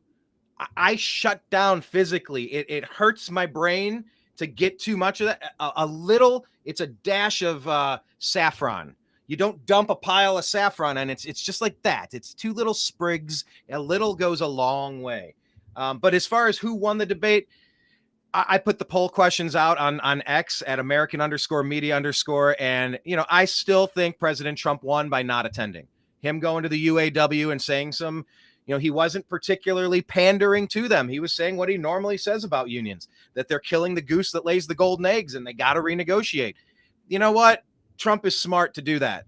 Counter programming. I was watching him while I was trying to listen to these shrill voices battle for, for relevance, I suppose. But anyway, they go for cabinet positions and what have you. But I wouldn't hire any of these people.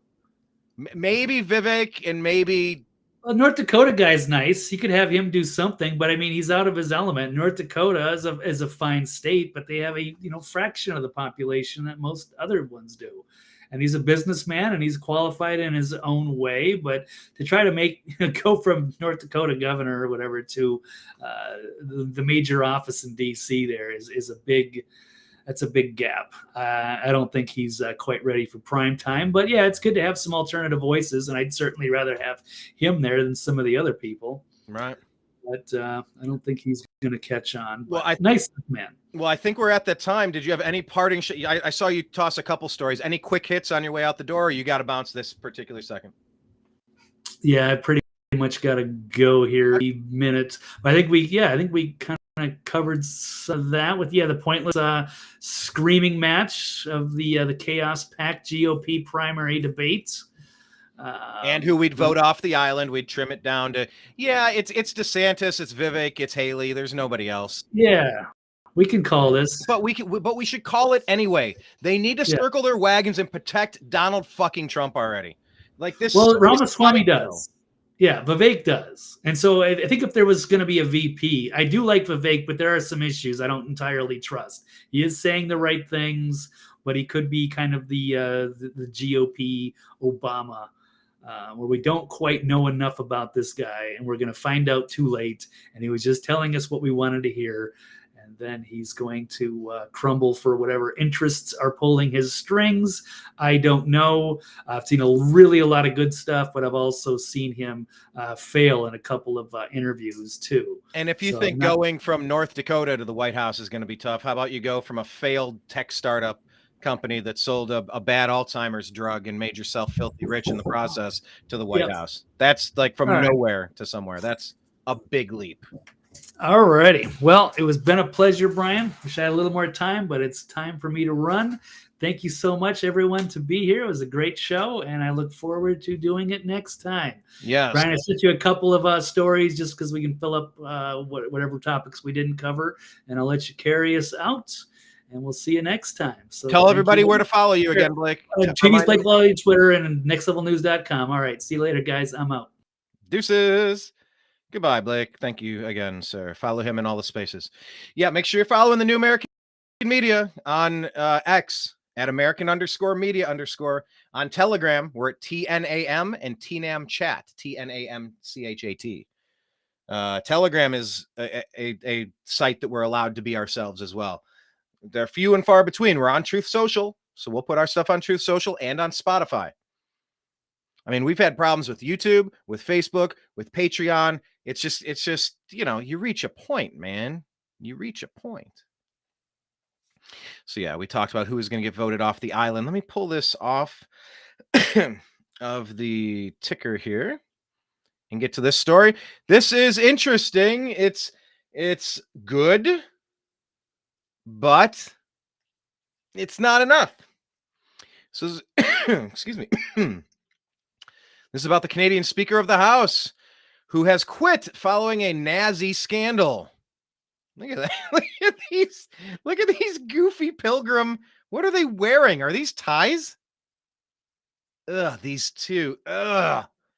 The theme of today's show is me viscerally getting disgustipated looking at some of these people. Trudeau and Zelensky, nothing. Oh. I cringe. So this is from summit.news. The Canadian Speaker of the House has resigned following the incident where a 98-year-old SS soldier was cheered and honored in Parliament, with Prime Minister Justin Trudeau refusing to take any responsibility. I am so shocked. Despite meeting with the Ukrainian Nazi beforehand. As summit.news noted earlier this week, Anthony Rota apologized for the scandal, but it wasn't enough. Trudeau threw Rota under the bus. Opposition leader Pierre Poilievre told Parliament that Canadians are sick and tired of a prime minister who never takes responsibility for things that happen under his watch, adding he always finds someone else to throw under the bus and asking the Speaker of the House, are you that person? Well, anyway, I just read it, but let's the opposition. Well, if the Prime Minister is so proud of how he conducted himself, he would be on the floor in the House of Commons today.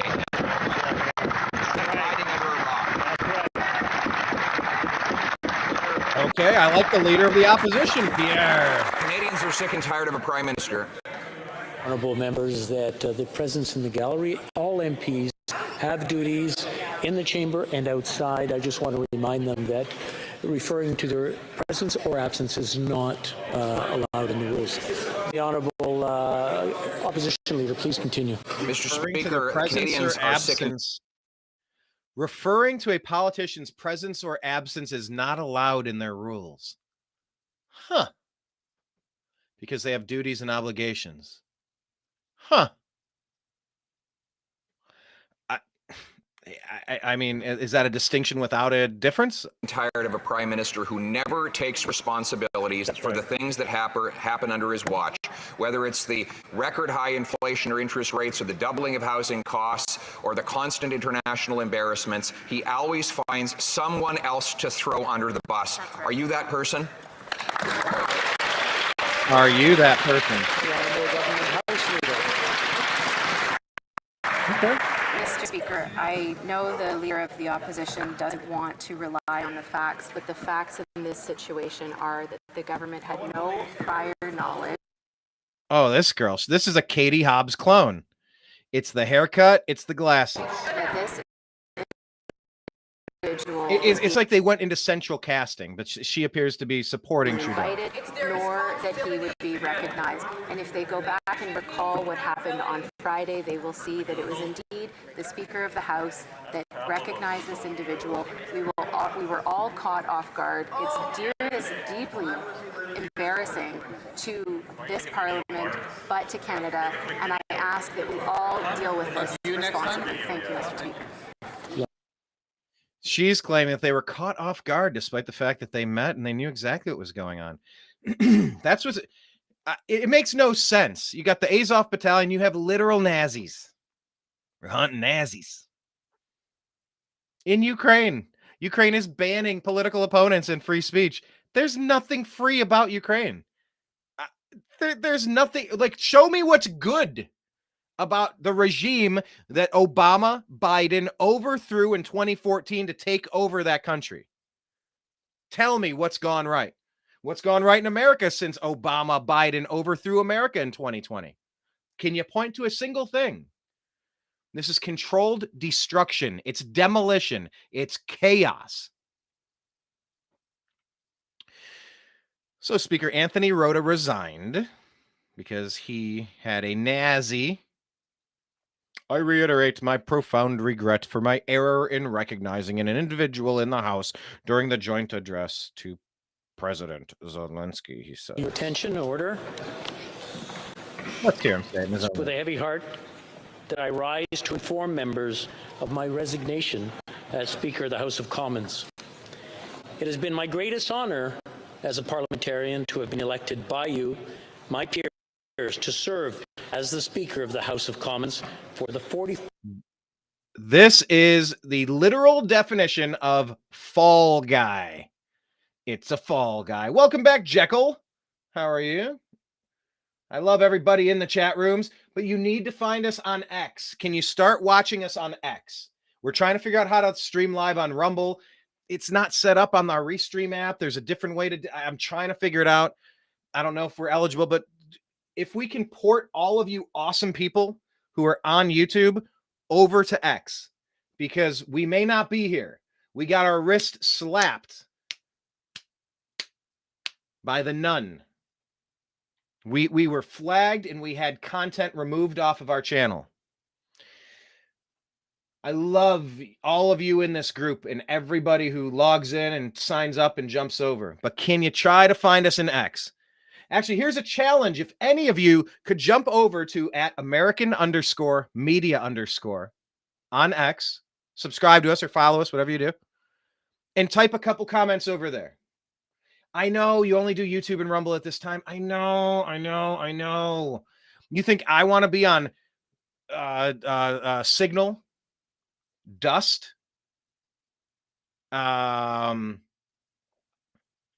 Telegram, Truth Social?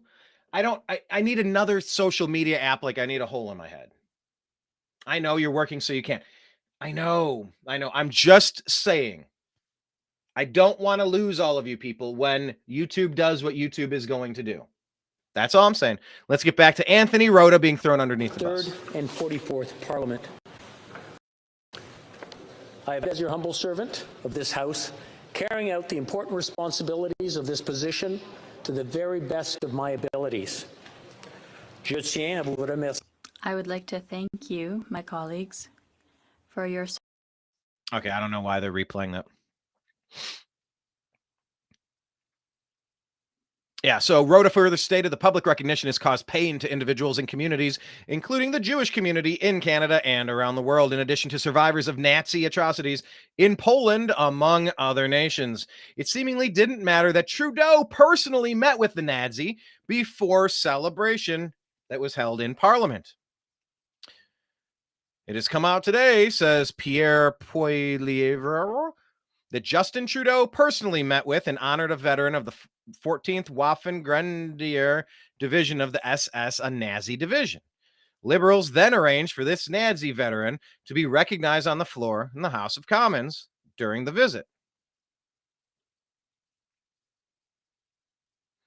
And this is Friends of Simon Wiesenthal Center. They're appalled that Canada's parliament gave a standing ovation to a Ukrainian veteran who served in a Nazi military unit during the Second World War, implicated in the mass murder of Jews and others. It's not enough. This is not enough. Get rid of this guy. So check this out. Obviously, it's extremely upsetting that this happened. The Speaker. Is it as upsetting as all your blackface? Or your banning of guns so that your citizens are left helpless? Or how you treated the truckers?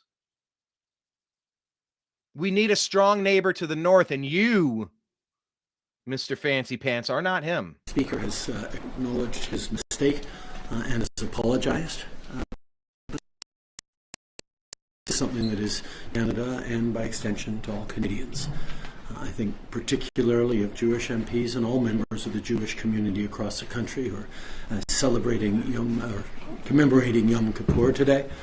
I think it's going to be really important that all of us push back against Russian propaganda, Russian disinformation, and continue our steadfast and unequivocal support for Ukraine as we did last week with announcing further measures to stand with Ukraine in Russia's illegal war against it. This is epic. Justin Trudeau, this is from Benny Johnson, is now blaming the fact that he and Zelensky honored a literal Nazi with a standing ovation before Parliament on Russian disinformation.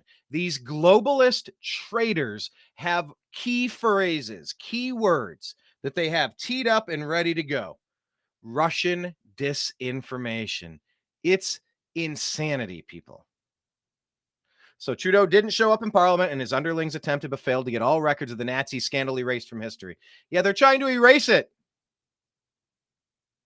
By the way, this message is for Debster. I don't know if you can see here. Let me hold this up. This is our Twitter feed at American_media_. I suspect it's going to go meta real soon. I don't mean like as in Facebook. I mean, it's going to be like a show within a show, because soon it will be me showing you the show on the show. But it appears to be streaming live on Twitter, X, at American_media_. So here's me waving, and then there's me waving at me. How do I see that? There I go. Up in that corner there. So it appears to be streaming because she said she was on Twitter and then she subbed to American_media_. And as soon as she clicked the post, it put me back on YouTube. It seems that Twitter wasn't streaming. Can you try it one more time? And thank you. Main point, because I don't want to lose the cool people that are in this group already to the shenanigans of the deep state. So here, this is after Karina Gold fails to get unanimous consent to have recognition of the Ukrainian Nazis struck from the record. Here's what conservative MP Marty Morantz is eventually able to explain the opposition. All right, here we go. I understand the House Leader is rising on a point of order. Thank you, Mr. Speaker. I would like to ask for unanimous consent to adopt the following motion. That notwithstanding any standing order, special order, or usual practice of the House, this is great. The recognition made by the Speaker of the House of an individual present in the galleries during the joint address to Parliament by His Excellency Volodymyr Zelensky be struck from the appendix of the House of... I'm sorry, she called him His Excellency? That is gross. Of Thursday, September 21st, 2023, and from any House multimedia recording. Thank you, Mr. Speaker. Oh, yes, the Honour. I guess we have to go to the, we'll ask about unanimous consent and go to it. All those opposed to the Honourable Ministers moving the motion will please say no. We don't have unanimous consent.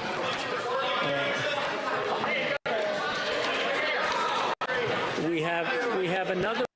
You know, and this is exactly what Google YouTube does. They try to take content that they dislike and throw it down the memory hole. The episode that we got dinged for, you can still find on Rumble and on Odyssey, Odyssee. It should still be there, I believe. But definitely on Rumble. Go to Rumble. Is Hawaii under attack? That was the episode that they did not like us hearing. They did not like us speaking. They did not like hearing it. So YouTube hid it because Google changes their algorithm so that you literally cannot find the things that you're looking for. I have episodes with Larry Elder that I've done where he talks about the disintegration of the black family. Oh, YouTube hates that episode. They have just they've shadow banned it. If you type Brian Engelman, Larry Elder, and I've spoken with him multiple times, so there's several that come up. But this particular episode, they refuse to let anyone see it. If Hawaii was under attack, they would take the stories and the articles and take them off of the search results so that they're trying to take reality like a hunk of clay, a jar of Play-Doh. I don't know, whatever you want to use as an analogy here. But they're trying to mold reality into what they want things to be in reality. That's not how fucking reality works. And that's not how medical disinformation works. Medicine, much like religion, must be debated robustly daily. Your version of what's truth may not be my version of what's truth. The misinformation you think is accurate might be disproven tomorrow, next week, next month, next year. And it's what we've seen in the past couple of years. That's exactly what it's been. The shit that I was saying, the stuff that Blake was saying as well, has all been right there. Right on point. I mean, maybe not perfect, but we're north of a 90% clip on this stuff. Whereas the liars who claim we are the science, we are reality, we know better than you, they have been wrong 70% of the time. We have a ticker at the bottom of our screen right there in light blue for countervailing views. CDC.gov/vaccine. CISA.gov/rumor control. Get your countervailing views, folks. You can literally get your stock footage, talking point memos from the deep state on almost any other fucking platform out there. I don't know why we have to say those are countervailing views. Those are your views. Those are your deep state, nonstop perma views. We are the countervailing view, motherfucker. We are the ones with an alternative breakdown, an alternative diagnosis, an alternative interpretation of the events around us. We, the new American media, are the countervailing views to you who are trying to censor and silence anybody who ever disagrees with you. There's an episode of The Simpsons where Ned Flanders talks about it and says he's having an existential crisis. He feels as though God has abandoned him. He says, Lord, I've done everything you've asked me to do, even the things that contradict the other things. Even the things that contradict the other things. These countervailing views that must be constantly talked about, they contradict themselves. Everything valid has the opportunity to be debated. Anything else is propaganda. So the reason I said all of that, and it triggered me again to be so annoyed with, yes, Kenneth B., we are the world. Yeah, I know I might need to change my tone or tenor to bring out a we are the world vibe. But yeah, I get your point about the deep state, the globalists there. But the reason I went down this path again is because this lady, this Katie Hobbs clone, who's calling Zelensky your excellency. Yeah, that's such a gross term. She's attempting to rewrite history and erase the fact that happened. Now, that's a little different. Even the Bill of Rights put in there about prohibition. And you know what? When they repealed prohibition, they left it in there that it was repealed. Because it's important in the timeline of things when the history books are written. After the coming cataclysm, when somebody finds these digital files floating in the atmosphere somewhere, and our words and thoughts and impressions and arguments live on, our debates continue in perpetuity. She's trying to just take it out like it never happened. Now, I know what the House is trying to do is to expunge these garbage indictments and these garbage impeachment inquiries and these garbage impeachments against President Donald John Trump. But you leave it in the record what the dirty deep state Democrats did. Dirty deep state Democrat did. That gets kind of fun to say, doesn't it?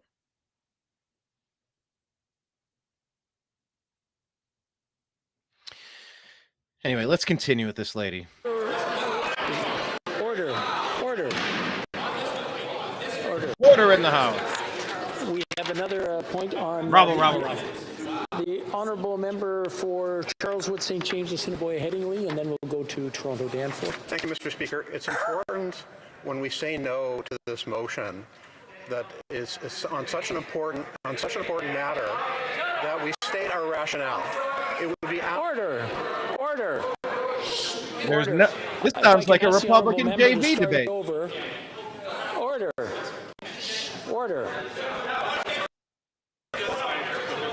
Ask the honourable member to start over. I didn't hear what he started with or what he was saying. Like Nikki Haley. And I want to hear what he has to say. Please. To state the rationale why this motion is completely out of order. And that's why I'm rising on a point. Well, it's going to stop. Now it's going to buffer. Oh, come on. And that's why I'm rising on a point of order, Mr. Speaker. It would be absolutely wrong to strike what was said from the record. It goes without saying that those who do not learn from history are... That's an order. One moment, please. I'm going to ask the clerk to come up. This really seems like a GOP junior varsity debate. Call on it. 1 second. Totally lost control. Okay. So they're going silent, trying to figure this out. When do they get back to this guy?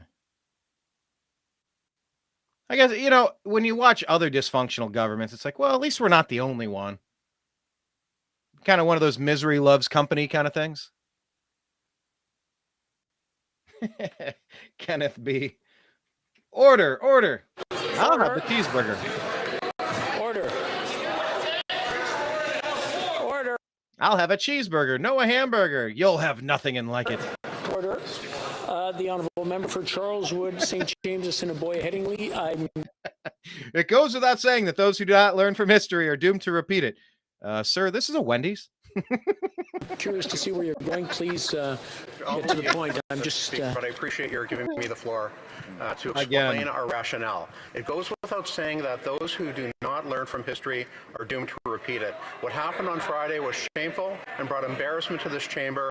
It was an ugly reminder of what survivors of the Holocaust know too well, that we must never forget. Deleting the text of the Speaker's words from Hansard would have... I'm going to have to interrupt. This is incredible. I'm afraid it's getting into debate more than anything else. Guys like Dana Perino totally lost control of the room. More than anything else, and I can't point of order on something that's already been voted on. I'm just trying to make some sense out of it. Okay. I'll let the honourable member go a little bit further, but I'm trying to figure out where he's going with this. I can't say I disagree with what he's saying, but I just want to, it's not a point of order. Deleting the text of the Speaker's words from Hansard would have only one purpose, to try and forget what happened, to wash the record clean. Removing this from... I'm afraid this is debate. The honourable member for Calgary Nose Hill, and then we'll go over to... Or is it on the... Wouldn't even let him item? finish his thought. No, is this on the same item? Okay, the honourable member for Calgary Nose Hill. My colleague from Winnipeg to continue to be heard, Mr. Speaker. I seek that.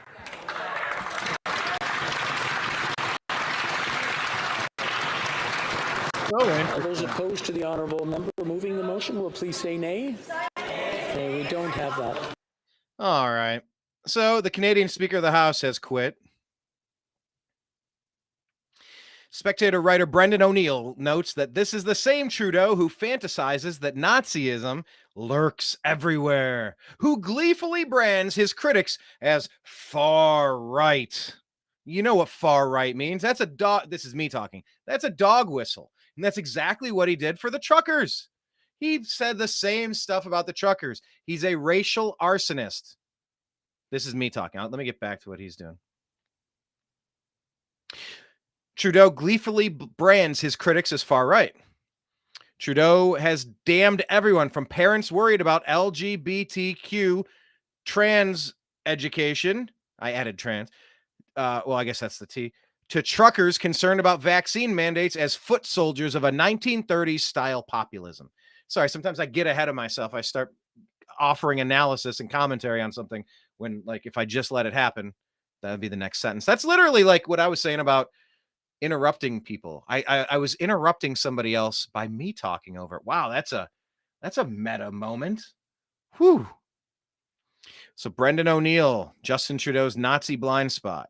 Trudeau's government sees fascists everywhere, except when one is standing right under their nose. That's the brilliant, if peak irony, of Canadian Parliament's standing ovation for Honka. Welcome to Woke Canada. Woke Canada, where moms and pops who would rather their kid wasn't transitioned behind their backs are far right, while a literal former SS fighter gets a fulsome round of applause, he adds. O'Neill continues, you don't need a PhD in European history to think that a Ukrainian military man who fought against the Ruskies in the late 40s was probably linked with the Nazis, adding the cluelessness is off the scale. He concludes that the Hunka scandal is a perfect snapshot of the liberal elite's weird and delirious obsession with the far-right boogeyman. I added boogeyman. They marshal the horrors of the 1940s to condemn their critics in the here and now, as if every trucker protest and parental uprisings were a harbinger of a new Fourth Reich. When face to face with someone who was involved in the horrors of the 40s, they smile and fawn. They smile and fawn. So there it is, folks. Quite the interesting situation in Canada. I pray that our neighbors to the north can get back to having some sort of strong, some sort of reasonable leader, a government that makes a little bit of sense, somebody that can help us protect our northern border crossings. Perhaps. I really do fear for what's coming for this hemisphere. Ooh, that rhymes. I fear for this hemisphere. And here is the story that Blake sent. This is from the Gateway Pundit. Poland seeks extradition of Oh, wait, did I pull it up? I got to double click. Restreaming app. I'm telling you. Glitchy. Poland to seek extradition of former SS Nazi fighter honored in Canadian Parliament during Zelensky visit. Look at this. Oh my God. The Nazigate scandal continues to rage back and forth in Canada and in Europe. Anthony Rota resigned to his speakership of the Canadian House, insisting he was solely to blame for the invitation made to Yaroslav Hunka to appear in Parliament.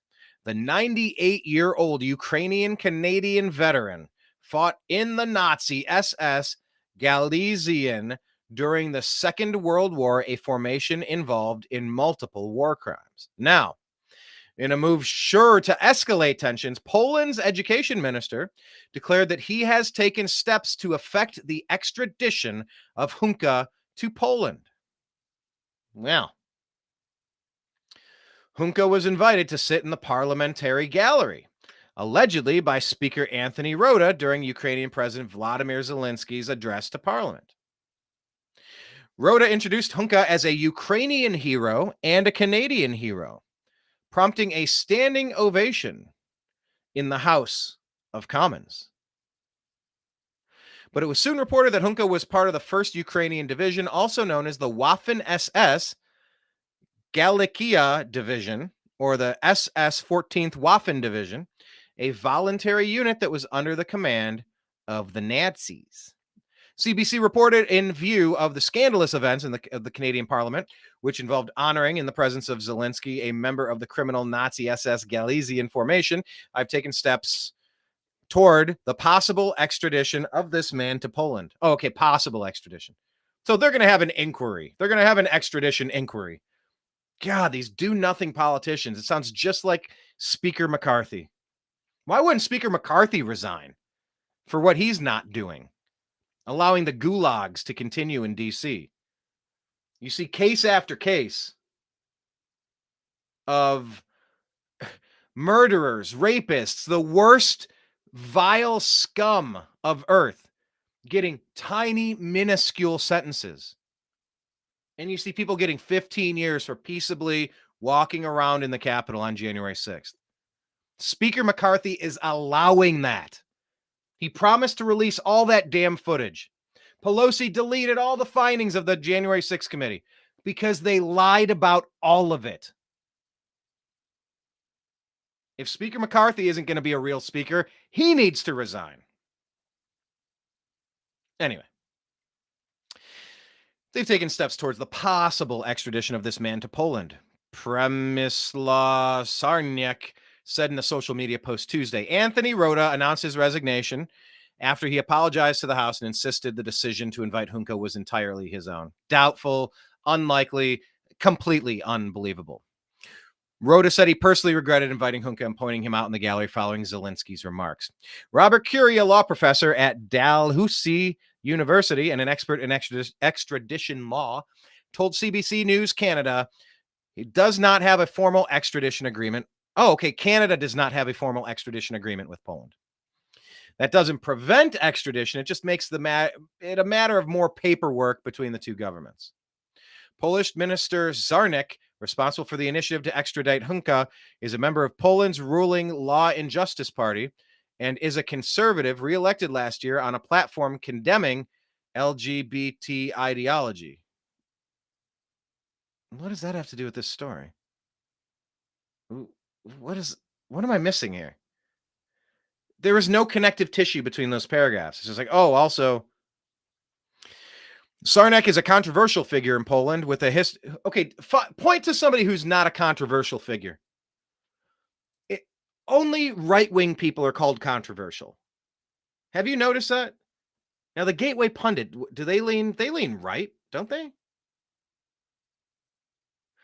Czarnek is a controversial figure in Poland with a history of coming under fire for making anti-alphabet comments. Last year, he had to retract a statement linking the alphabet rights movement with Nazism.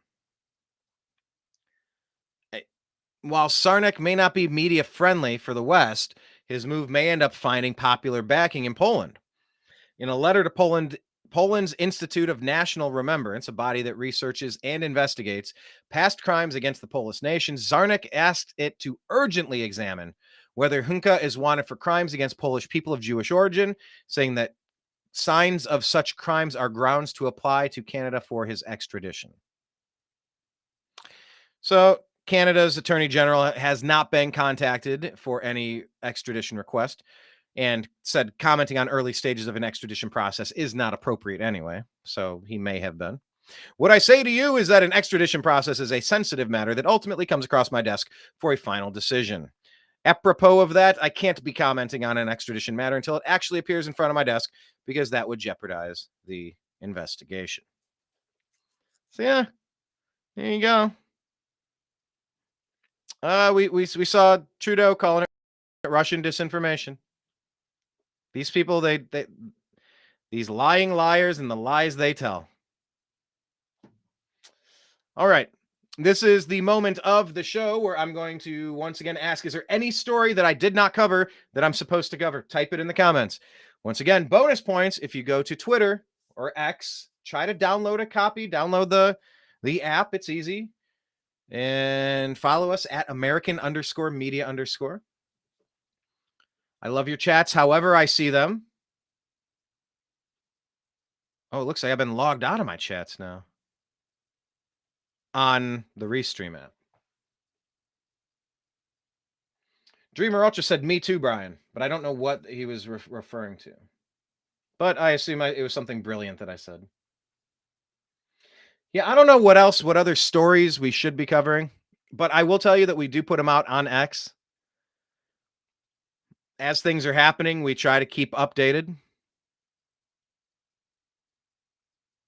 Yeah, I'm very interested in what's happening in Arizona. Very interested. Yeah, cities continuing to fall apart. Could you imagine living in a city? It's just that everything's upside down. It's just upside down. But yeah, okay, here, I'll tweet this. I'll end on this one. This is Rand Paul. Oh, can I share this? Yeah, I can share this. Let me grab the screen share. It's nice when you can see it. Rand Paul, we appreciate you, sir. Let me see if I have to double click it again. To share the screen. Yes, double click needed. Here we go. This is from our Twitter feed, our X feed at American_media_. So, Rand Paul, at Rand Paul says 3 possibilities exist. Number 1, Fauci convinced the CIA to dishonestly obscure the lab origin of COVID. Or 2, the CIA convinced Fauci to obscure the lab origin of COVID. Or 3, an outside entity or person with unlimited monetary resources convinced Fauci to influence the CIA to obscure the lab origin of COVID. One thing is for certain. Fauci did not visit the CIA to seek the truth, but to facilitate and further the cover-up. And it links to the New York Post article. And if this is still here on... Okay, I guess it takes you out of X, out of Twitter. So the House Republicans are saying that Fauci secretly went to the CIA headquarters to influence the COVID-19 origins probe. There you have it. Massive. And the same entities, the same forces, the same system that got us into this mess are going to be continuing to cause problems if we don't correct it. If we can't fix what's going on with the voting systems, one-day voting, in person only, having identification, not just something that says who you are and that you're in the country, something that says you're a legal resident in the country, something that says you're a citizen of the United States. You don't let 10 million people in unless you're trying to flood the elections. Everything needs fixed. And I just ask you, on that debate stage, who in the world could you possibly trust? That's not to say anybody named Trump is perfect. But he's got a higher batting average than those other clowns sitting there in the minor leagues. Yeah, maybe Vivek could be good in time. I don't think he's ready. Might be ready. I don't know. He hasn't swung in the big leagues yet. But the others, I mean, they're in the minors for a reason. So we will meet you again covering the news, usually Tuesday, Thursday. Times to be determined. But yes, please follow us all places. Rumble, please sign up for a Rumble account and subscribe to The New American Media. After what YouTube just did to us, you could tell I was fired up the beginning of this show, and I don't know. Part of me is embarrassed when I get so passionate, animated, if you will. But then the other part of me is just like, it is what it is. I'm being honest, and that's how I honestly feel. I feel very abused by the whole situation that's violating my civil rights. There's a very, very limited number of things that have sometimes been able to quash a person's First Amendment rights. The rest of it's just censorship bullshit.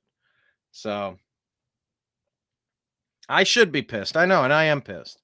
But that's why you just got to follow us in all the spots. Twitter, we're at American_media_. Truth Social, The New American Media. We need more subscribers there. So if you're listening and you have a Truth Social, please find us there. Because one day we might just be gone on YouTube. That day could be like right now. Every single second I consider to be borrowed time on this godforsaken app. And all I am is just trying to accurately report what's going on in the world. I am not trying to purposely lie to you about a damned thing. Even when I do my sports shows, I love the Cleveland Browns. I hate the misery they've caused for me my entire life, but that's my team. It doesn't make my love of the Browns right or wrong, but it's honest to who I am. In my interpretation of the news, I connect dots and I research stories and try to give you the most accurate news reporting out there. And if you look at our track record, I mean, let's go through it all. And before you try to poke out my eye, look in the mirror. Oh, trusted sources. Yeah, let's see what your trusted sources were lying to us about with your 51 intelligence officials, lying about president says to drink bleach, lying, saying that he calls Nazis fine people in the fine people hoax, lying about the origins of COVID-19, lying about the efficacy of alternative therapies that could have helped save lives during the coronavirus pandemic, lying about the southern border being secure, lying about what's really going on in Ukraine, lying about fucking everything. Just seems like every damn story. NBC, ABC, CBS, Fox, liars, liars, liars, liars. But then YouTube says, no, these are the people. No, what you're doing is dangerous. Your conversation is dangerous. YouTube removed Russell Brand's ability to make money on YouTube. Convicted of what? Where?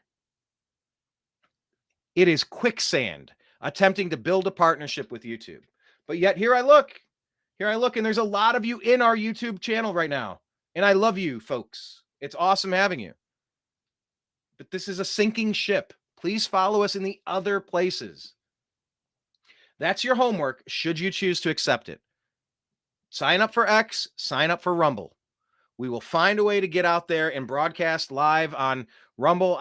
I think it might take, Blake was saying he suspects it might be, you need a certain number of subscribers, and we're not there yet. We need more. So please help support us there. Or it's a matter of having to manually put information in, and we can't click a shortcut link, but there is a way to broadcast live on Restream. I don't know, but we're going to try to figure it out.